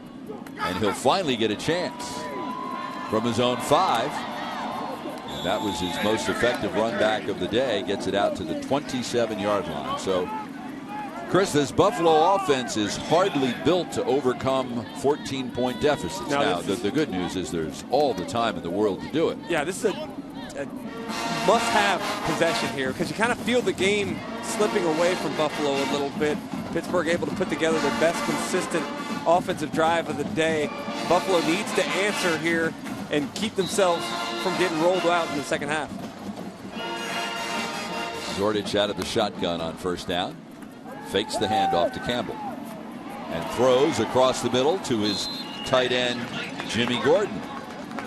Hendricks made the stop.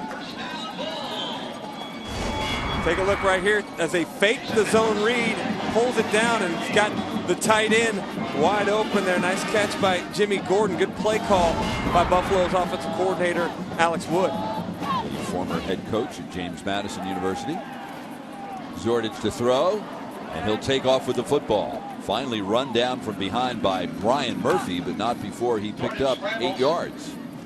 Good decision by Zordich that time. Looked like he wanted to throw the skinny to the left side, but realized coverage pretty much had his receiver blanketed. It's a nice job tucking it away, getting upfield, and getting what you can get, leaving him with a 2nd short. Buffalo's snapping the ball much quicker out of the no huddle on this possession so far. Campbell to the right, cuts back, has the first down. Got it just across midfield. Stop made by Eric Williams. This is a Buffalo team that's playing severely shorthanded today. We mentioned a couple of times we haven't seen Brandon Oliver, who's missing his 4th straight game with a knee injury. We also haven't seen their outstanding wide receiver Alex Newts, who's 5th in the MAC in receiving yards. There's Oliver, all bundled up. He doesn't look like he's going to come on to the field anytime soon, does he? Zordich on the keeper, and it fooled no one. Dan Mason was all over it. You mentioned Newts earlier in the football game. Took a big hit last week against Northern Illinois. Went back into the game, but had some issues with his sternum. The doctors have been concerned about putting him back into the lineup, but I would expect to see him should Buffalo get down into the red zone. He's an excellent target in the end zone down there at 6 feet 3 inches. He can go up and get the fade. So Zordich is, you take away his best running back, you take away his best receiver. Have a very brief delay as a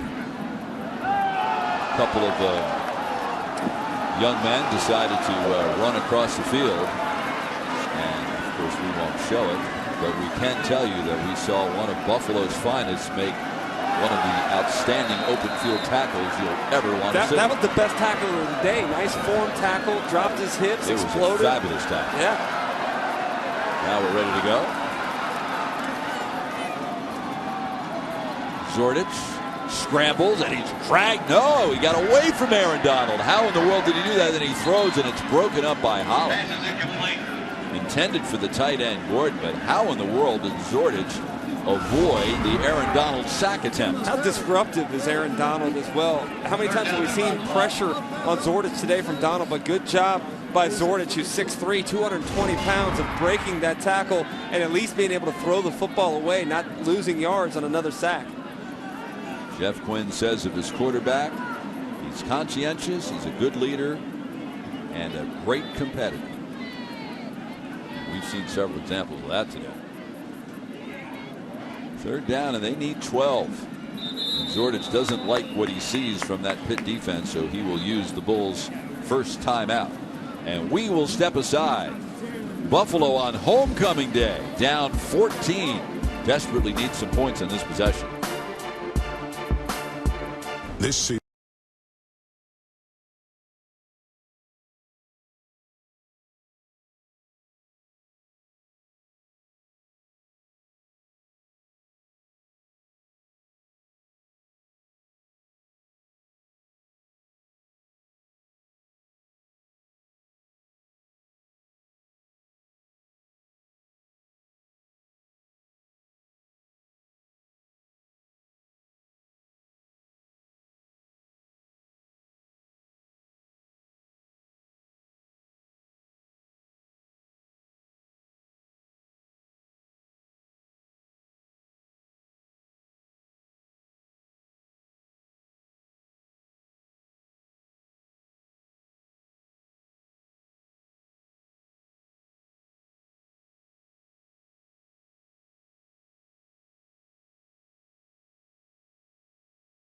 The Bulls timeout, 3rd and 12. Zordich to throw, being pressured. He's going to take off. He's got a bunch to get, and he darn near got it.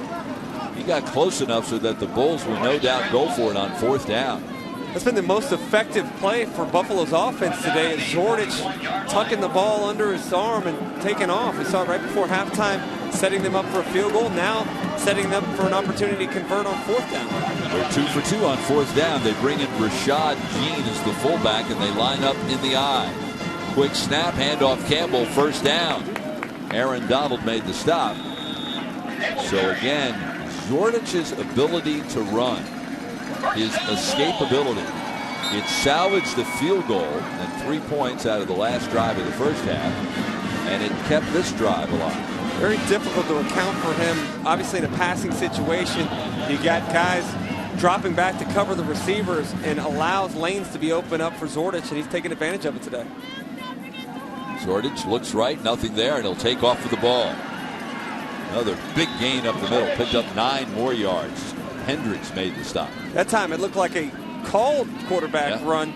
He dropped back, looked like he was going to throw the screen pass out to the right as we see Zordich selling the screen and then stepping up the middle where there was plenty of running room. Looks like he's holding his midsection with his left hand after that play.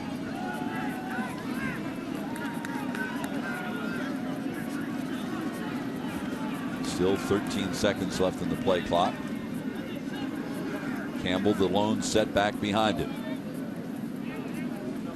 And he'll get the ball. Campbell finds the hole. 1st down to the 23.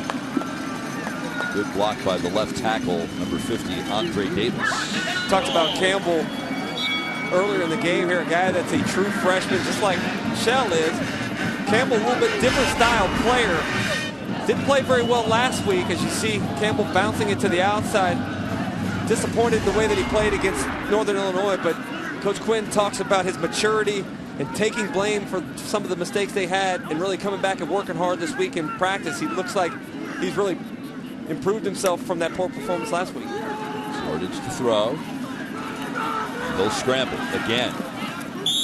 Dragged down from behind by Todd Thomas, and it's good to see him back on the field. Remember, we saw him limp off at the tail end of Buffalo's previous possession.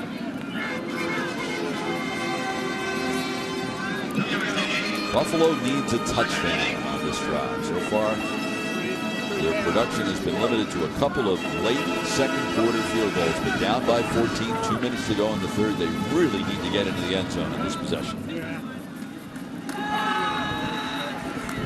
The pass to a well-covered Gordon that time was lined up as the front man, as the fullback. He's a tight end by trade, but he lines up in the backfield as a fullback out of the I on occasion. And Pitt just was all over that play. Yeah, Devin Cook did a good job.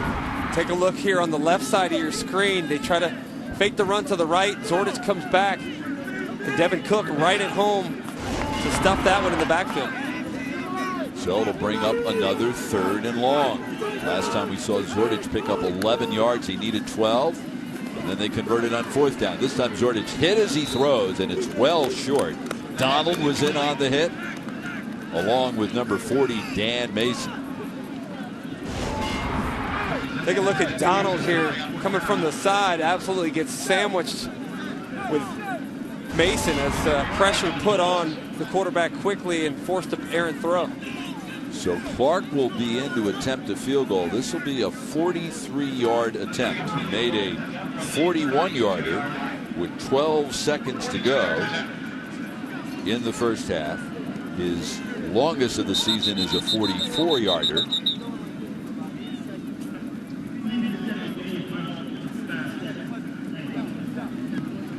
There you see they're working on Zordich's midsection. Remember, we told you on one of those scramble plays, like he took a shot to the ribs.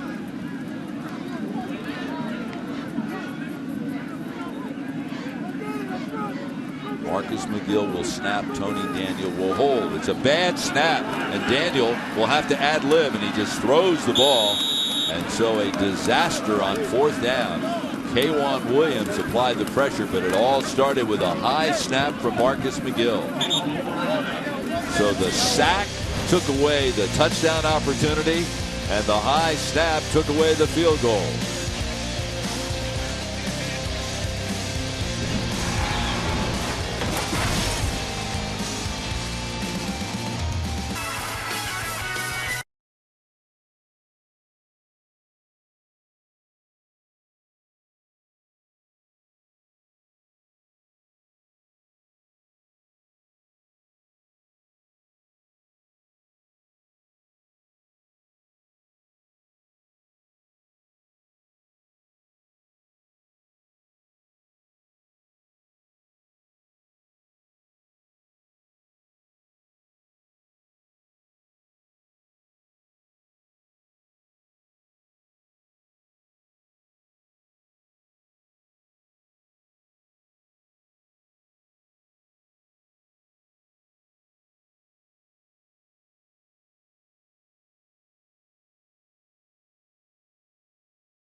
Harder now than it has at any point during the game. It is very, very windy. Wind blowing from right to left.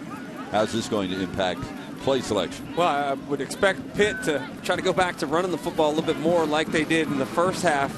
It's unfortunate because Pittsburgh had probably their best drive of the day, the last possession, as they went down and scored a touchdown, threw the ball 4 times, ran the ball 5 times, but obviously very difficult to throw the football here against the wind with rain beating down the way it is right now. They'll start out of the I with Lazenga in front of Graham. And Graham will push the pile forward to 5 yards. But in conditions like this, if you want to throw the football, doesn't the offense have a distinct advantage because you wide receivers know where you're going? I've never bought that. Never bought that, man. Okay. Everybody tries to sell that, but as a receiver, you're trying to put your foot in the ground. I was a guy that had to get separation getting in and out of breaks, and it's still very difficult to do that and be effective.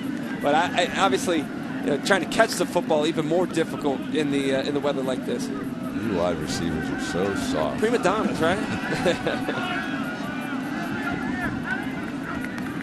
Graham stopped right at the line of scrimmage. May have picked up 1. This will leave a 3rd and 4. Will they try to get it on the ground? I would expect them to try to perhaps a screen maybe here. I like a little short pass to see if you can't pick up the first down here, about 3rd and medium. One thing they might do is let the 3rd quarter time expire and discuss it on the sideline. Got a 6-second differential play clock, game clock, and Sunseri is going to do just that. So thanks to a 7-yard run by Ray Graham on a 58-yard drive, the only score of the 3rd quarter, Pitt will begin the final quarter of play with a 14-point lead and the football. Back for more from Buffalo right after this. These fellas used Capital One Venture miles for a golf getaway. Double miles you can actually use. I'll be right back. You can fly any airline, any flight, anytime. What's in your wallet? These tiny pencils make my hands look huge. I'm Reese Davis with your Capital One studio update. LSU and Texas A&M, after falling behind 12-0, LSU ripped off 24 straight points. The freshman Jeremy Hill, over 100 yards for the second straight game. Bayou Bengals went on the road by 5, got a week off before Alabama. Purdue and Ohio State. Ohio State down 8, inside 10 seconds to go. Kenny Guyton in because Braxton Miller was injured. Chris Fields caught the touchdown pass. Now you need the 2-point conversion. Finds his tight end, Jeff Hireman. Hireman takes him into overtime. Carlos Hyde got the game-winning touchdown. Buckeyes remain undefeated. Auburn and Vanderbilt. Wesley Tate was early in the game scoring for the Commodores. The Tigers have yet to win an SEC game and still haven't. Zach Stacy, native of the state of Alabama, well over 100 yards. Vanderbilt 17-13. Auburn has to win out to be bowl eligible. Time for our Capital One Cup Impact Performance of the Week. Rutgers undefeated, but they were being challenged by Temple when Gary Nova went off. 17 of 27, 232 yards, and he threw 4 touchdown passes as the Scarlet Knights roared away and remained unbeaten. The Rutgers quarterback, your Capital One Cup Impact Performance of the Week.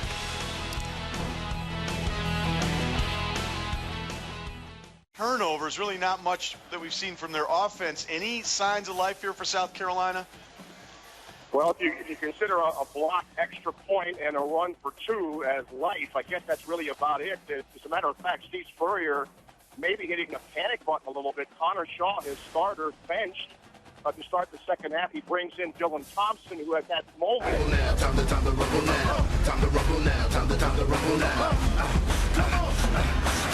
Hit hard, run, hustle, get strong, build, muscle, score first, score now. Huddle up, yeah, we need to get a touchdown. Time to rumble now. Time to rumble now. Time to rumble now. Time to rumble now. Time to rumble now. Time to Welcome back to Buffalo. Bob Nicosia along with former Florida Gator Chris Doering, all set to begin the fourth quarter. Pitt leading Buffalo 20-6. Big third down play for the Panthers to try to keep this possession alive. They need 4. They have the ball at their own 31-yard line. Handoff on the draw to Graham. And Graham's second effort got him the first down. He was stopped well short of the first down, and he just dragged a couple of Buffalo defenders with him. Nice play call there. Again, that's similar to the touchdown earlier in the third quarter. You see the delay handoff as Graham's able to kind of bust up in there, carry some tacklers for a first down.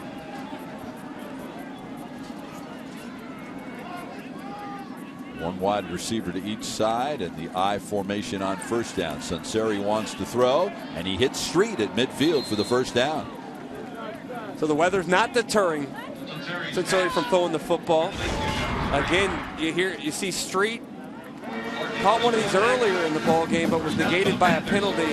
Nice timing on the speed out by Sunseri and by Street. What makes Street such an effective wide receiver? Well, I think obviously he's a big, long, tall guy, 6'4", 190 pounds.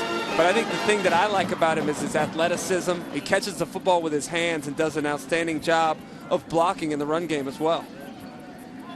Leads the Big East in receptions, 3rd in the conference in receiving yards. Sunseri to throw. What a great block by Graham in the backfield, but Sunseri still wound up throwing it away. Graham picked up a would-be blitzer and just would not let him near his quarterback. Looked like they wanted to set up the screen to Graham, but he got caught up picking up a blitzer there on the right side. Looks like they're going to call an intentional grounding penalty. Late call. That'll be loss of down and the yardage.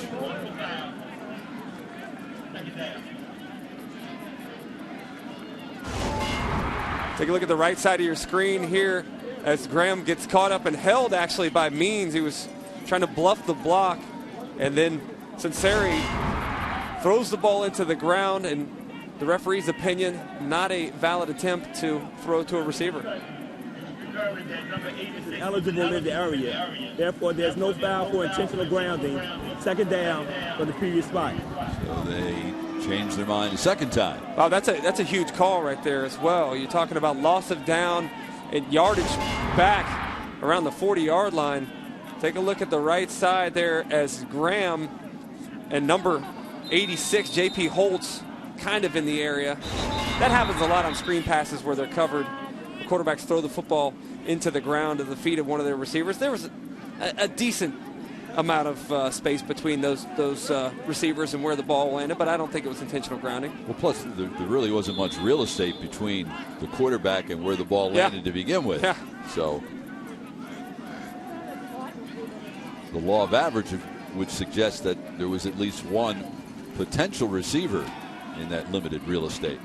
Here's Graham, little jitterbug step back to the inside. And boy, he just made 5 yards out of nothing on that carry. That's one thing that he's done really well since returning from that injury. Some of that lateral quickness looks like it's come back. He does a good job of kind of showing some patience, bouncing around in there, and then getting upfield. We'll see if that explosiveness in his game that he's had in previous years that Pitt's able to return after the knee injury. That's the one thing that seems to have lingered the furthest in coming back since that injury.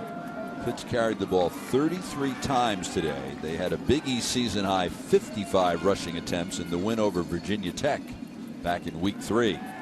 Sunseri to throw, and he'll take off with the ball, and he's got the first down, and then he slides to the turf rather awkwardly, giving himself up, but he got the job done. Sunseri doing his best Alex Zordich impression, that time tucking it under, picking up the first down. Sunseri not at his best, obviously running the football. He's a guy that's able to stand back there and throw a little bit better than when he's asked to run, but that time did what he had to do. No, you didn't need to run the ball when you have in Graham the 7th leading rusher in the Big East and Shell the 8th leading rusher in the conference available to you. Sunseri rolls right. Looking long, all open is Street. He's wide open, but he underthrew him. Now Sunseri's looking for a pass interference. He will not get it. All Sunseri had to do was lead Street even a little bit, and it was an easy 6. Missed opportunity off the bootleg fake. Street gives a little double move on the outside. He's wide open, but Sunseri, as we talked about earlier, when he's doesn't have his feet set, does not throw with the same kind of accuracy as he does from the pocket.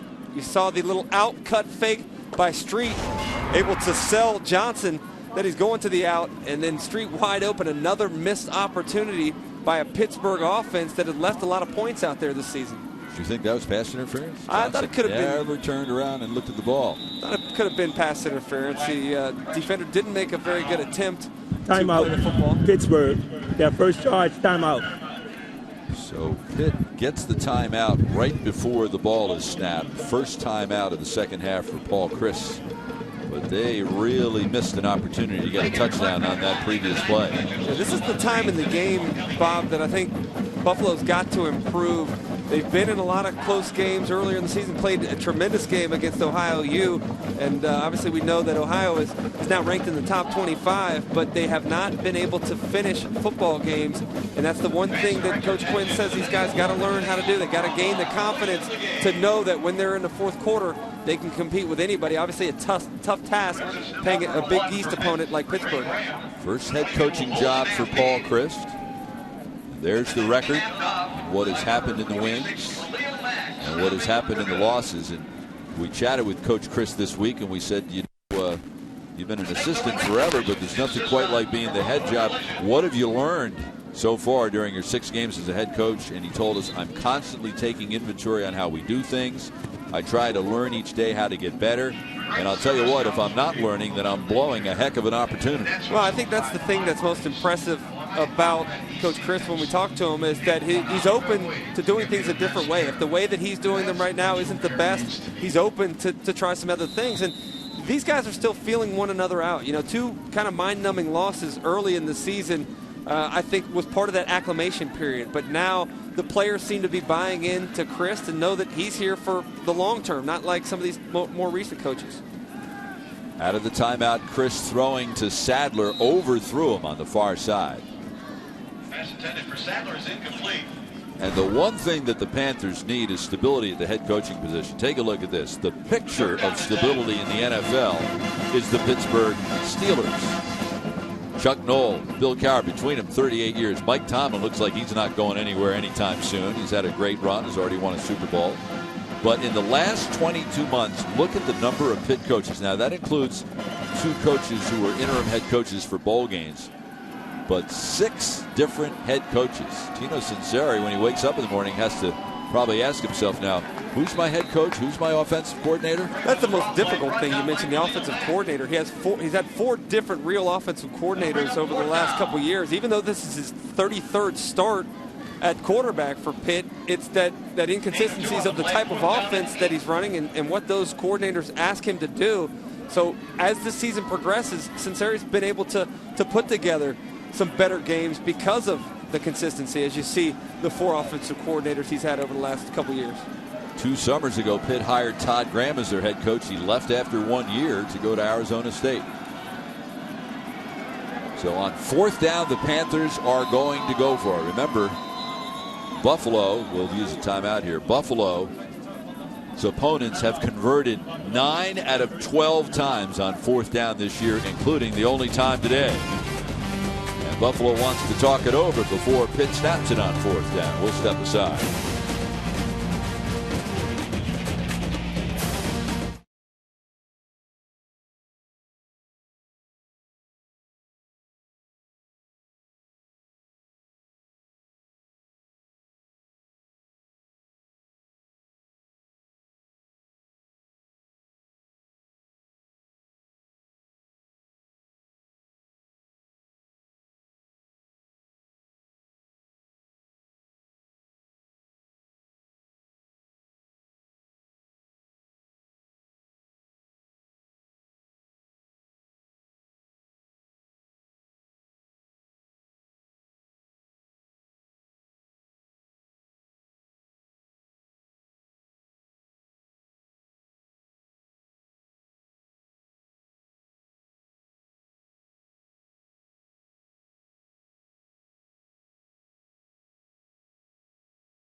On ESPN Radio, but the NLCS still needs to be decided. Cardinals-Giants Game 6 tomorrow, 6:45 Eastern. Every game of the postseason can be heard right here on ESPN Radio.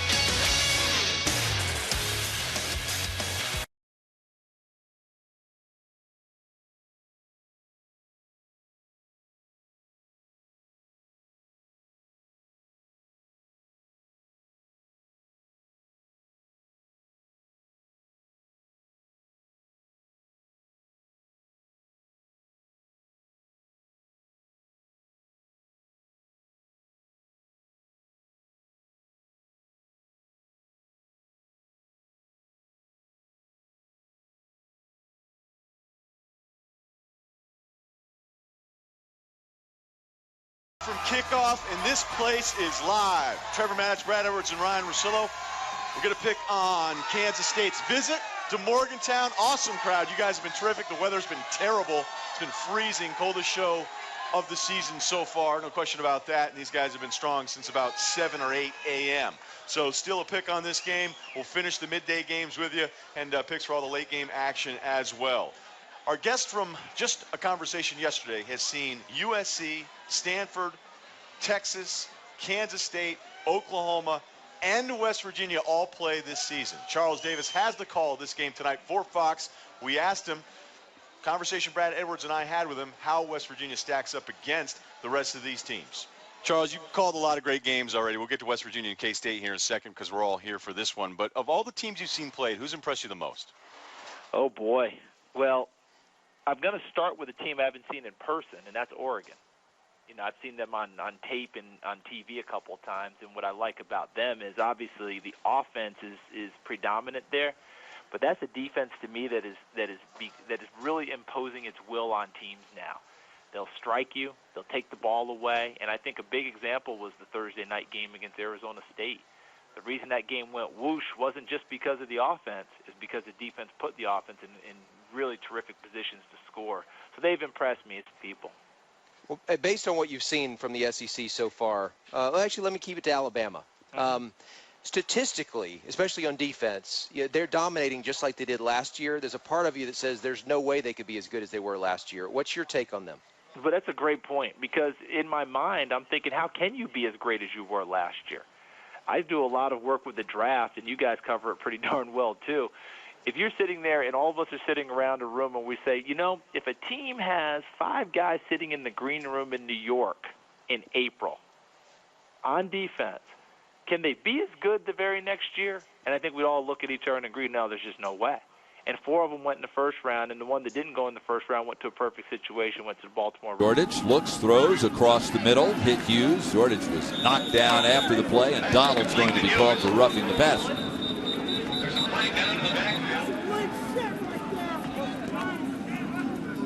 Foul. Roughing the passer. Number 97 of the defense. 15-yard penalty. Automatic. First down. Bob, in the span of 3 or 4 plays, we've seen the inconsistencies that have hurt Pittsburgh so bad this season. As you see, Donald hit Zordich late under the chin. Just unnecessary. That's an undisciplined play by Aaron Donald, the best football player on this Pittsburgh defense. But again, the holding penalty earlier after Shanahan able to catch a 4th down try negates that pickup. And then here, after a short gain, the roughing the passer penalty sets up Buffalo in Pittsburgh territory. So Donald gets to watch this play from the sideline after that faux pas. Zordich looks left, throws. It's complete. Another catch by Dunmore. Holly made the stop. Looks like Buffalo kind of getting back to that tempo that we saw them with in the last 2 drives of the first half, getting up to the line of scrimmage in a hurry, throwing some quick passes, getting the football out of Zordich's hands. I don't know why Pittsburgh doesn't come up and pressure those receivers a little bit more. They're letting them have 6-7 yards of cushion. Zordich, quick toss in and out of the hands, threw it behind Dunmore. Dunmore entered the game with 3 catches for 34 yards. So far today, he's got 4 catches for 37 yards. And then what's that old expression? An injury to one player can mean an opportunity for another? Well, there's been a lot of opportunities for Buffalo this year with 7 guys going down. We talked about the running back position being depleted and Campbell stepping up, Hughes, and now Dunmore doing a good job in Newt's absence. Handoff, Campbell. Good cutback, gets the first down. Finally stopped at the Pitt 35-yard line.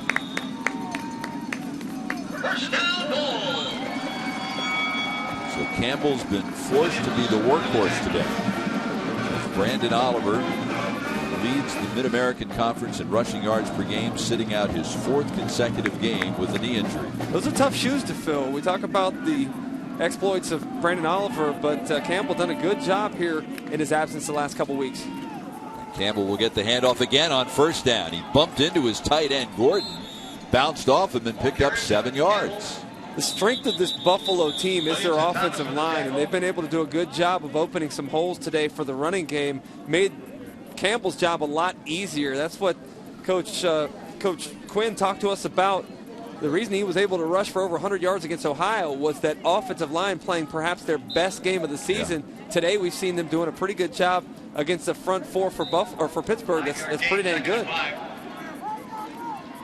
This is what Campbell and the quarterback Zordich have done on the ground today behind that veteran offensive line.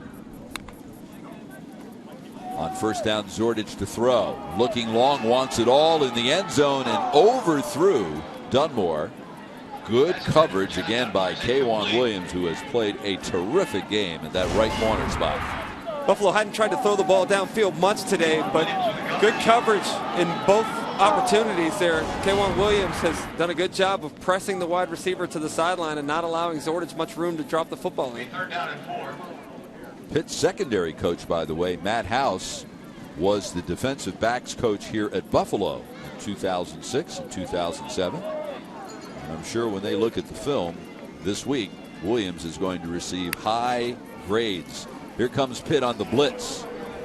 On the screen, it's caught by Campbell, but he's run down by Brian Murphy. Bob, that time they had the proper play call on. Pittsburgh was bringing some pressure up the middle, but the timing of the screen got thrown off a little bit as Campbell got caught up in the wash, and Pittsburgh's defenders able to pursue down the line and stop that screen before they were able to really get going. So on 4th and 9, the Bulls will be forced to go for it. They're 3 for 4 on 4th down today. Pitt with a 3-man front, and they rushed only 3. Zordich scrambles, penalty marker on the play, and he is chased out of bounds by Ray Vinipal. Holding. Offense. Number 79. Penalties decline. First down. Penalty on Gokhan Ozcan. And the penalty is declined, and Buffalo turns the ball over on downs. And now Pitt would love to pound the ball on the ground, up 14 with 8 left. This season, Jimmy Johnson knows that there's nothing more painful than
Buffalo trying to avoid a 5th consecutive loss, and will have a big hill to climb in order to do that after losing the ball on downs.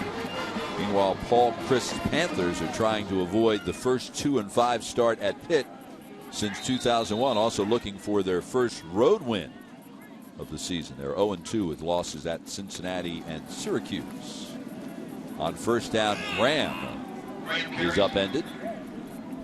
Bob, we talked about one of the keys for Pittsburgh's offense being pounding the football. They obviously have shown a commitment to that so far today, but with 8 minutes to go in this football game, you'd like to see a heavy dose of Ray Graham, Russell Shell, let that offensive line go to work and try to eat some of this clock up and not give the football back to Buffalo. Panthers had 254 yards rushing in their big win over Virginia Tech when the Hokies were ranked 13th in the country at the time in week 3. Second down, handoff, Graham. Terrific change of direction. And it may have gotten him the first down. How good does he look in bouncing around there around the line of scrimmage? Does a good job of being patient, looking for that opening, and then once he sees that opening, he hits it pretty good. This is what Pitt has done for the season and has done today. Panthers average 27 points per game. That's third most in the Big East. Graham again. This time nothing there. Stood up at the line of scrimmage by Lee Skinner, who had 13 tackles and a loss to UConn. Pitt is 28-3 in its history when playing teams from the MAC. The last loss to a MAC team was in 2008 to Bowling Green. Kind of a weird time for this game, too. We're at the midpoint of the season. As you begin the second half, you're playing an out-of-conference game. Doesn't really fit well for either of these teams. Obviously, for Buffalo to have to play against a bigger, more physical Big East opponent that really does a lot of things differently than what most MAC teams does, it's not something Jeff Quinn's very happy about. Sunseri dropped the snap and just fell on the ball. By the Panthers. Pitt does have one more non-conference game remaining, and that will be in 2 weeks at Notre Dame. Irish 6-0 and leading BYU by 3 in the fourth quarter today. But they'll have Temple at home next week, and then after the visit to Notre Dame, nothing but Big East the rest of the way. UConn, Rutgers, and USF. And, of course, this is Pitt's last season, 22nd, final season of the Big East. They join the ACC next year. And speaking of the Notre Dame-Pitt rivalry, with Notre Dame agreeing to join the ACC in all sports but football, part of the agreement is that the Irish will play 5 ACC schools each year. But Pitt will just be one of those ACC schools in the rotation. So what that's going to mean, Chris, is that instead of hosting Notre Dame every other year at Heinz Field and drawing a sellout crowd, they will only see the Irish come to Pittsburgh every 6 years under the new agreement. I'm interested to see how the ACC actually comes up with the schedule. You know, you think about the premier games that you could have between Notre Dame and Miami or Notre Dame and Florida State. You have to think that they would want to have develop some sort of rivalries within the conference rather than rotating everybody through. Well, you look at it from the other viewpoint, the other ACC schools would like the opportunity to play Notre Dame also. That's true. And so Jack Swarbrick, the athletic director at Notre Dame, when asked about how it's going to work, says it's up to the ACC. The ACC will tell us which 5 schools we play each year. Which is an interesting perspective for Notre Dame. We rarely see them defer to anybody else, but Notre Dame obviously trying to be a good playmate as they make their move to the ACC partially. Out of the timeout, it will be 3rd and 11 for the Panthers. Sunseri to throw. Good protection. Fires. Street went up and got it. And has the first down at the 40. There you see that athleticism that we talked about earlier, Bob. Devin Street does a good job with the ball behind, of dropping his hips and getting his hands out in front of him to catch the football. Let's take a look at to the right side of your screen. Street running the comeback. And football a little bit behind him, but again, able to get out of his break, get his head around, and get his hands up to catch the football within his fingertips. Street on the watch list for the Fred Biletnikoff Award, which goes to the outstanding wide receiver in the country each year. This pass, that might be a loose ball. That might have, if that's backwards, that's going to be lost yards, and indeed it is. That's another one of those bubble screens that we talked about earlier. Take a look here on the replay. As Street doesn't get his head around as quickly as he should. Looks like he was watching upfield to see if Shanahan had his block. And as we talked about earlier in the broadcast, the quarterback on a bubble screen actually has to throw the ball backwards to allow his receiver to gain some momentum getting upfield. So that'll be go as negative running yards because the ball was thrown backwards. Doesn't matter whether you throw it overhand, underhand, or behind your back. If you throw it backwards, it goes as a rushing attempt. Here's the handoff to Ray Graham, and he'll be stopped. Now, Buffalo is out of timeout, so they cannot stop the clock. And Pitt will just try to work that play clock up 14, but they're facing another 3rd and long. They're going to put the ball in the air here, or they're going to choose to work the clock instead? Well, we saw him do it on 3rd down a few minutes ago as they threw the comeback to Devin Street. I wouldn't be surprised to throw the football again. I think, you still got to be aggressive. There's only That's not a lot of time left. It's less than 5 minutes now, but 2 possessions. We've seen weirder things happen with teams scoring, kicking onside kicks, and scoring again. I think you'd be aggressive here with another throw. Sunseri looks to throw. Scrambling. Then across the middle, and it's in and out of the hands of Graham. And that'll bring up a 4th down and send Yaklik, the punter, onto the field. Very dangerous pass right there. That time, Sunseri tried to throw back across his body towards the middle of the field. A high ball to Graham went through his fingertips. It looked like Lee Skinner had an opportunity, but didn't recognize that the ball was through Graham's hands until it was too late, and they got away with one there. Yaklik into punt, and ball security has been a Sunseri strength this year. Last year, 10 touchdown passes, 11 interceptions. This year, 10 touchdown passes, 2 interceptions.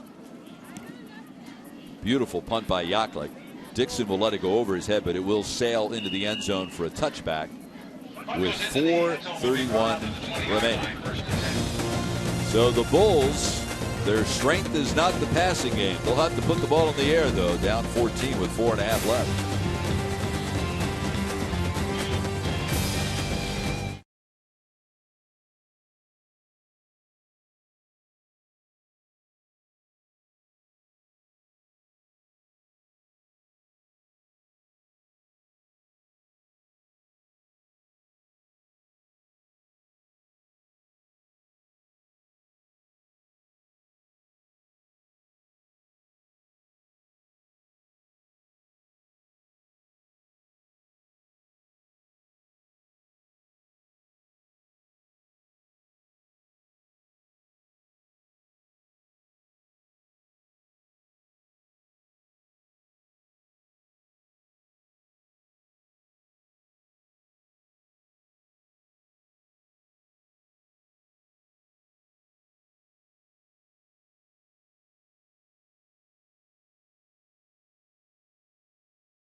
So this is the challenge for Jeff Quinn's Bulls. Down 14, 4.5 to go. No timeouts left. They have been able to maintain long possessions so far today, but just haven't produced many points. Just goes to what we talked about earlier. They don't know how to finish. They haven't consistently finished off drives. They haven't finished off games, and those are opportunities that you had to put points on the board. Zordich on first down throws high across the middle, intended for Dunmore. Buffalo entering today had 11 75-yard touchdown drives this season. And yet they average only 22 points a game. They're 10th in the 13-team MAC in scoring.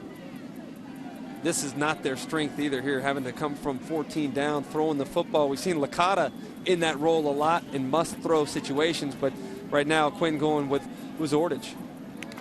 4-man Pitt front. Zordich steps up, throws on the run, and it's caught across the middle by Rudy Johnson. No, they say he dropped it. Good hit applied by Jared Holly, jarred the ball loose. Nice job by Zordich stepping up that time. Take a look here and see if Holly was able to knock the ball loose. Yeah. Oh, no, it looked like he caught it before it hit the ground. He did knock it loose, but obviously Rudy Johnson able to get his hands back underneath, and I'm surprised they're not challenging. So this will bring up a 3rd and 10.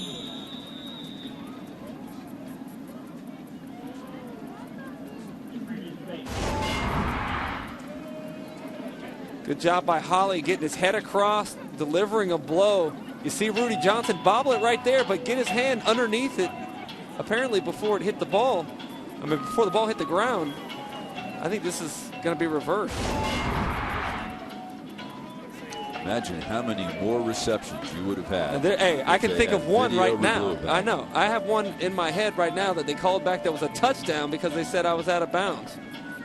If I could have had two things in college that are in place now that weren't when I was playing, one would be a video replay and the other would be overtime. Look at that lick, too, that Holly laid on Rudy Johnson. You see his neck snap back. That's not what you like as a receiver, but right there. Sure, that tip of the ball didn't hit the ground. You know what the thing is? It has to be video, or you have to see video evidence that confirms or overrules the play on the field. I don't know if there's enough visual evidence to do that.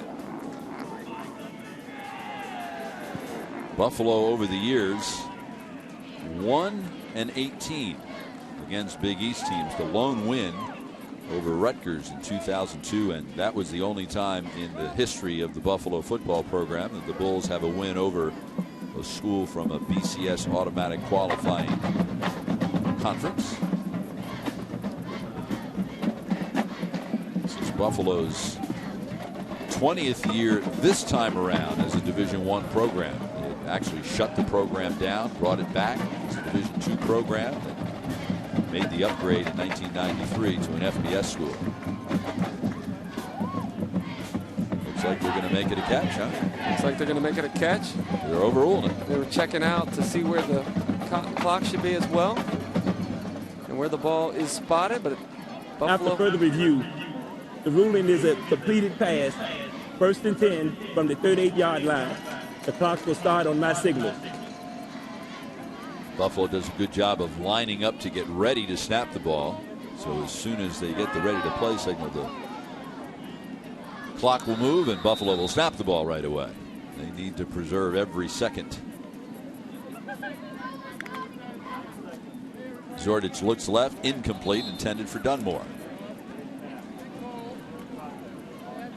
Pass intended for Dunmore is incomplete. 2nd and 10. Next up for Buffalo will be nothing but MAC opponents, beginning with Toledo at home next week. They're home for 3 more weeks after this. Toledo, Miami, and Western Michigan, all home games. There's a quick toss to Dunmore. He makes the catch. He'll be stopped just short of the first down, so that means the clock will continue to run at the 4-minute mark. Buffalo getting to the line of scrimmage again, trying to get the play call from the sideline. Precious seconds rolling off the clock here as we're at the 4-minute mark. 3rd down and less than 1. Campbell, good balance, got the first down to the 45, so now the clock will stop while they move the chains. First down, Bull. T.J. Clemmings made the stop. Year ago, Buffalo 3-9, 2-6, and in 6th place in the MAC East. This year, picked to finish 5th in the MAC East in the preseason coaches poll. Quick toss, Dunmore again makes the catch. Clock will continue to run at the 43:20 remaining. Buffalo has no timeouts here, so they're going to have to get to the line of scrimmage again in a hurry and get some play call a little more up-tempo than what they're doing right now. Which is not their strength. Zordich across the middle. Oh, that should have been caught. A little bit high for Rudy Johnson, but certainly catchable. You think Rudy Johnson remembered that hit that Jared Holly put on him a minute ago? Take a look here. A little bit high, but very catchable. A play that you gotta make if you're Rudy Johnson. Third down and 4. On the handoff, Campbell has the first down to the 32. Again, the clock will stop at 2:59 while they advance the chains. Nice play call that time by Alex Wood. Pittsburgh's defense anticipating another pass by Zordich, but the delay handoff to Campbell opens up some big-time running lanes for that Buffalo offense. 2:50 remaining. Zordich Looks left, throws deep up the side. Incomplete, intended for Dunmore. And again, outstanding step-for-step coverage by K'Wan Williams. K'Wan Williams has done a fabulous job today covering on the outside on some of those deep throws. Again, looked like he had a shot. K'Wan Williams may have got his hand in there a little bit early, but if it's not called, it's not pass interference. 2nd and 10, 2:40 remaining.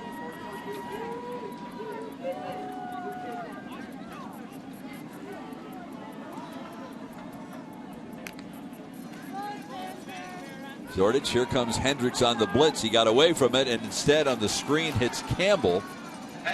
Campbell will be just shy of the first down, so the clock will not stop, and valuable seconds will tick off. Hendricks coming from deep in the secondary there, applied a little bit of pressure. Zordich able to step up to the right, dump it off. But you're right, a lot of seconds being lost here in this drive. Zordich looking, chased by Donald, steps out of the grasp of Donald. Looks left, he should just keep it himself and go out of bounds, and he does. Has the first down. Where and Donald has played his normal, outstanding game. He's made quite an impact, but he has to be very frustrated. He was just so close to making maybe 2 or 3 extra sacks. Yeah, Donald's had a number of opportunities there, but hadn't been able to bring Zordich down. Zordich trying to direct some traffic, but you're right, able to step up, get the first down, and more importantly, get out of bounds. Zordich, 12th play of the drive, looking for it all for Johnson. It's going to be an ineligible receiver downfield. What happened there was set up the screen, and so their lineman released. Nice job by Zordich trying to make a play, but unfortunately for Buffalo, they had linemen downfield. Ineligible downfield. Number 55 and 56 of the offense. 5-yard penalty. Repeat first down. Both guards, Jason Carlson, the left guard, and Graham Winery, the right guard, guilty of the infraction. That's not their fault at all. You heard the Pitt sideline yelling screen, and what you do on a screen pass if you're an offensive lineman is get downfield. Unfortunately for Pittsburgh, or for Buffalo, the pressure disrupted the screen, and unfortunately for them, they got the lineman downfield. 1:48 remaining. 1st and 15.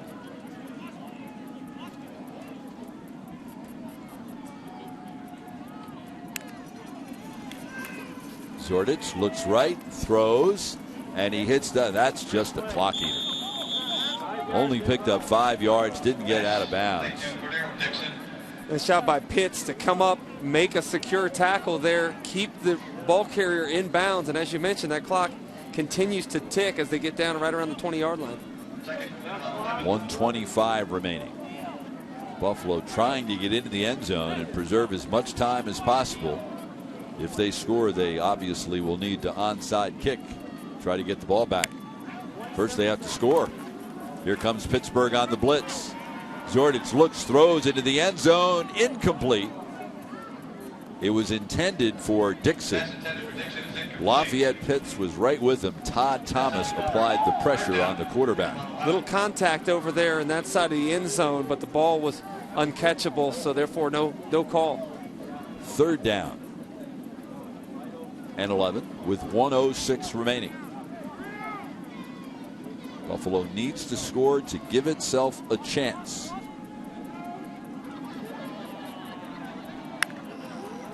Low snap.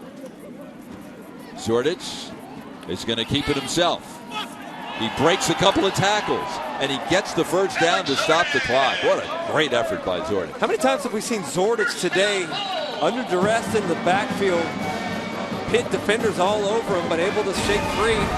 And as you see here this time, Zordich steps up. A number of missed opportunities there for Pitt defenders. Not only avoids the sack, but picks up a first down.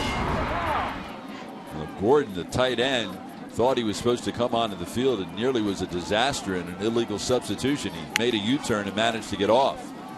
There's penalty markers all over the place. Campbell will go in, and this will not count.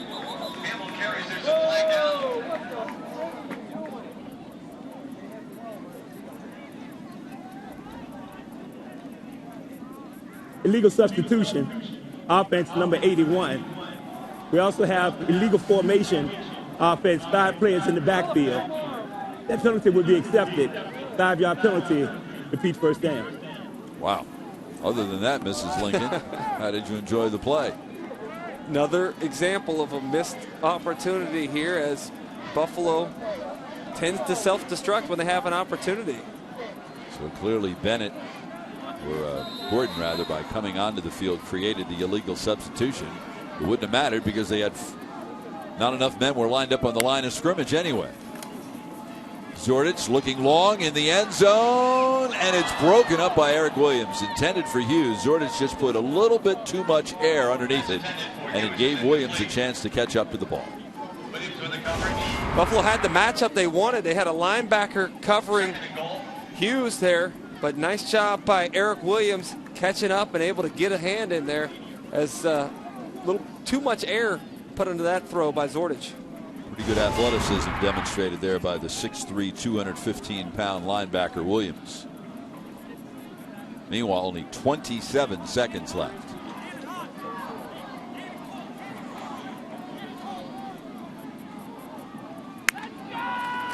Zordich on a designed running play. And he will be stopped short of the goal line. And not sure about that. No way to stop the clock. Well, they have one timeout remaining. I didn't think they had any timeouts I didn't think they had any left either. But evidently they did. Well, certainly you wouldn't have called that play unless you had a timeout remaining, but the scoreboard indicated that they did not have one earlier for us. We were keeping track ourselves, and we thought they didn't have any, because they had used one on defense before a third down play for Pitt with 4 minutes to go. Not sure it's going to matter much with 18 seconds left. There's so little time left. Even if they score on this play and recover the onside kick, it would give them only one chance. Around the country today, Rutgers with a nice comeback, down 10-0 to the half, coming back to win 35-10. Next up for the Scarlet Knights will be Kent State, another Big East MAC matchup. LSU with a great comeback, trailing 12-0 on the road, and coming back and knocking off Texas A&M. And Ohio State winning a thriller in overtime. They tied the game with 3 seconds left, and they beat Purdue 29-22 in overtime. Zordich to throw, looking in the end zone again, and this time it's going to be knocked down, incomplete.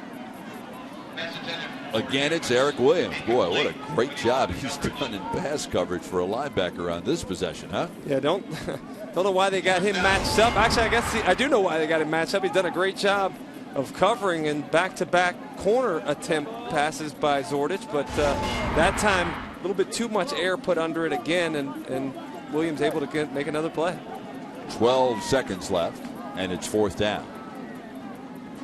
So they need to get into the end zone here, or else it's over. The quick pass to Hughes. Can he get outside? No, he cannot.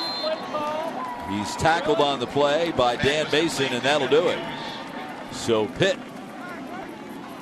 will get its first road win of the season, and the Panthers will avoid their first 2-5 start since 2001, and the frustration continues for Jeff Quinn and his Bulls. Yeah, as we talked about before, they haven't won one of these games where they've had some opportunities in the fourth quarter. Another game where they missed chances. They messed up the field goal snap earlier in the third quarter. Had some opportunities in the red zone here twice and didn't score. So you go back to the film, you take a look at what you did right, you try to correct it as you make the majority of your MAC schedule down the stretch. And maybe they can get Brandon Oliver back next week. Their fine running back who leads the MAC in rushing yards per game. Our final score, Pitt 20, Buffalo 6. Tune in next Saturday at 3:30 for another Big East MAC matchup. It will be Kent State taking on Rutgers, number 15 in the BCS standings. So for Chris Doring and our entire crew, I'm Bob Picozzi. Thanks for watching, and we'll bid you farewell from the shores of Lake Erie. Good night from Buffalo, where the Pitt Panthers have defeated Buffalo 20-6 for win number 3.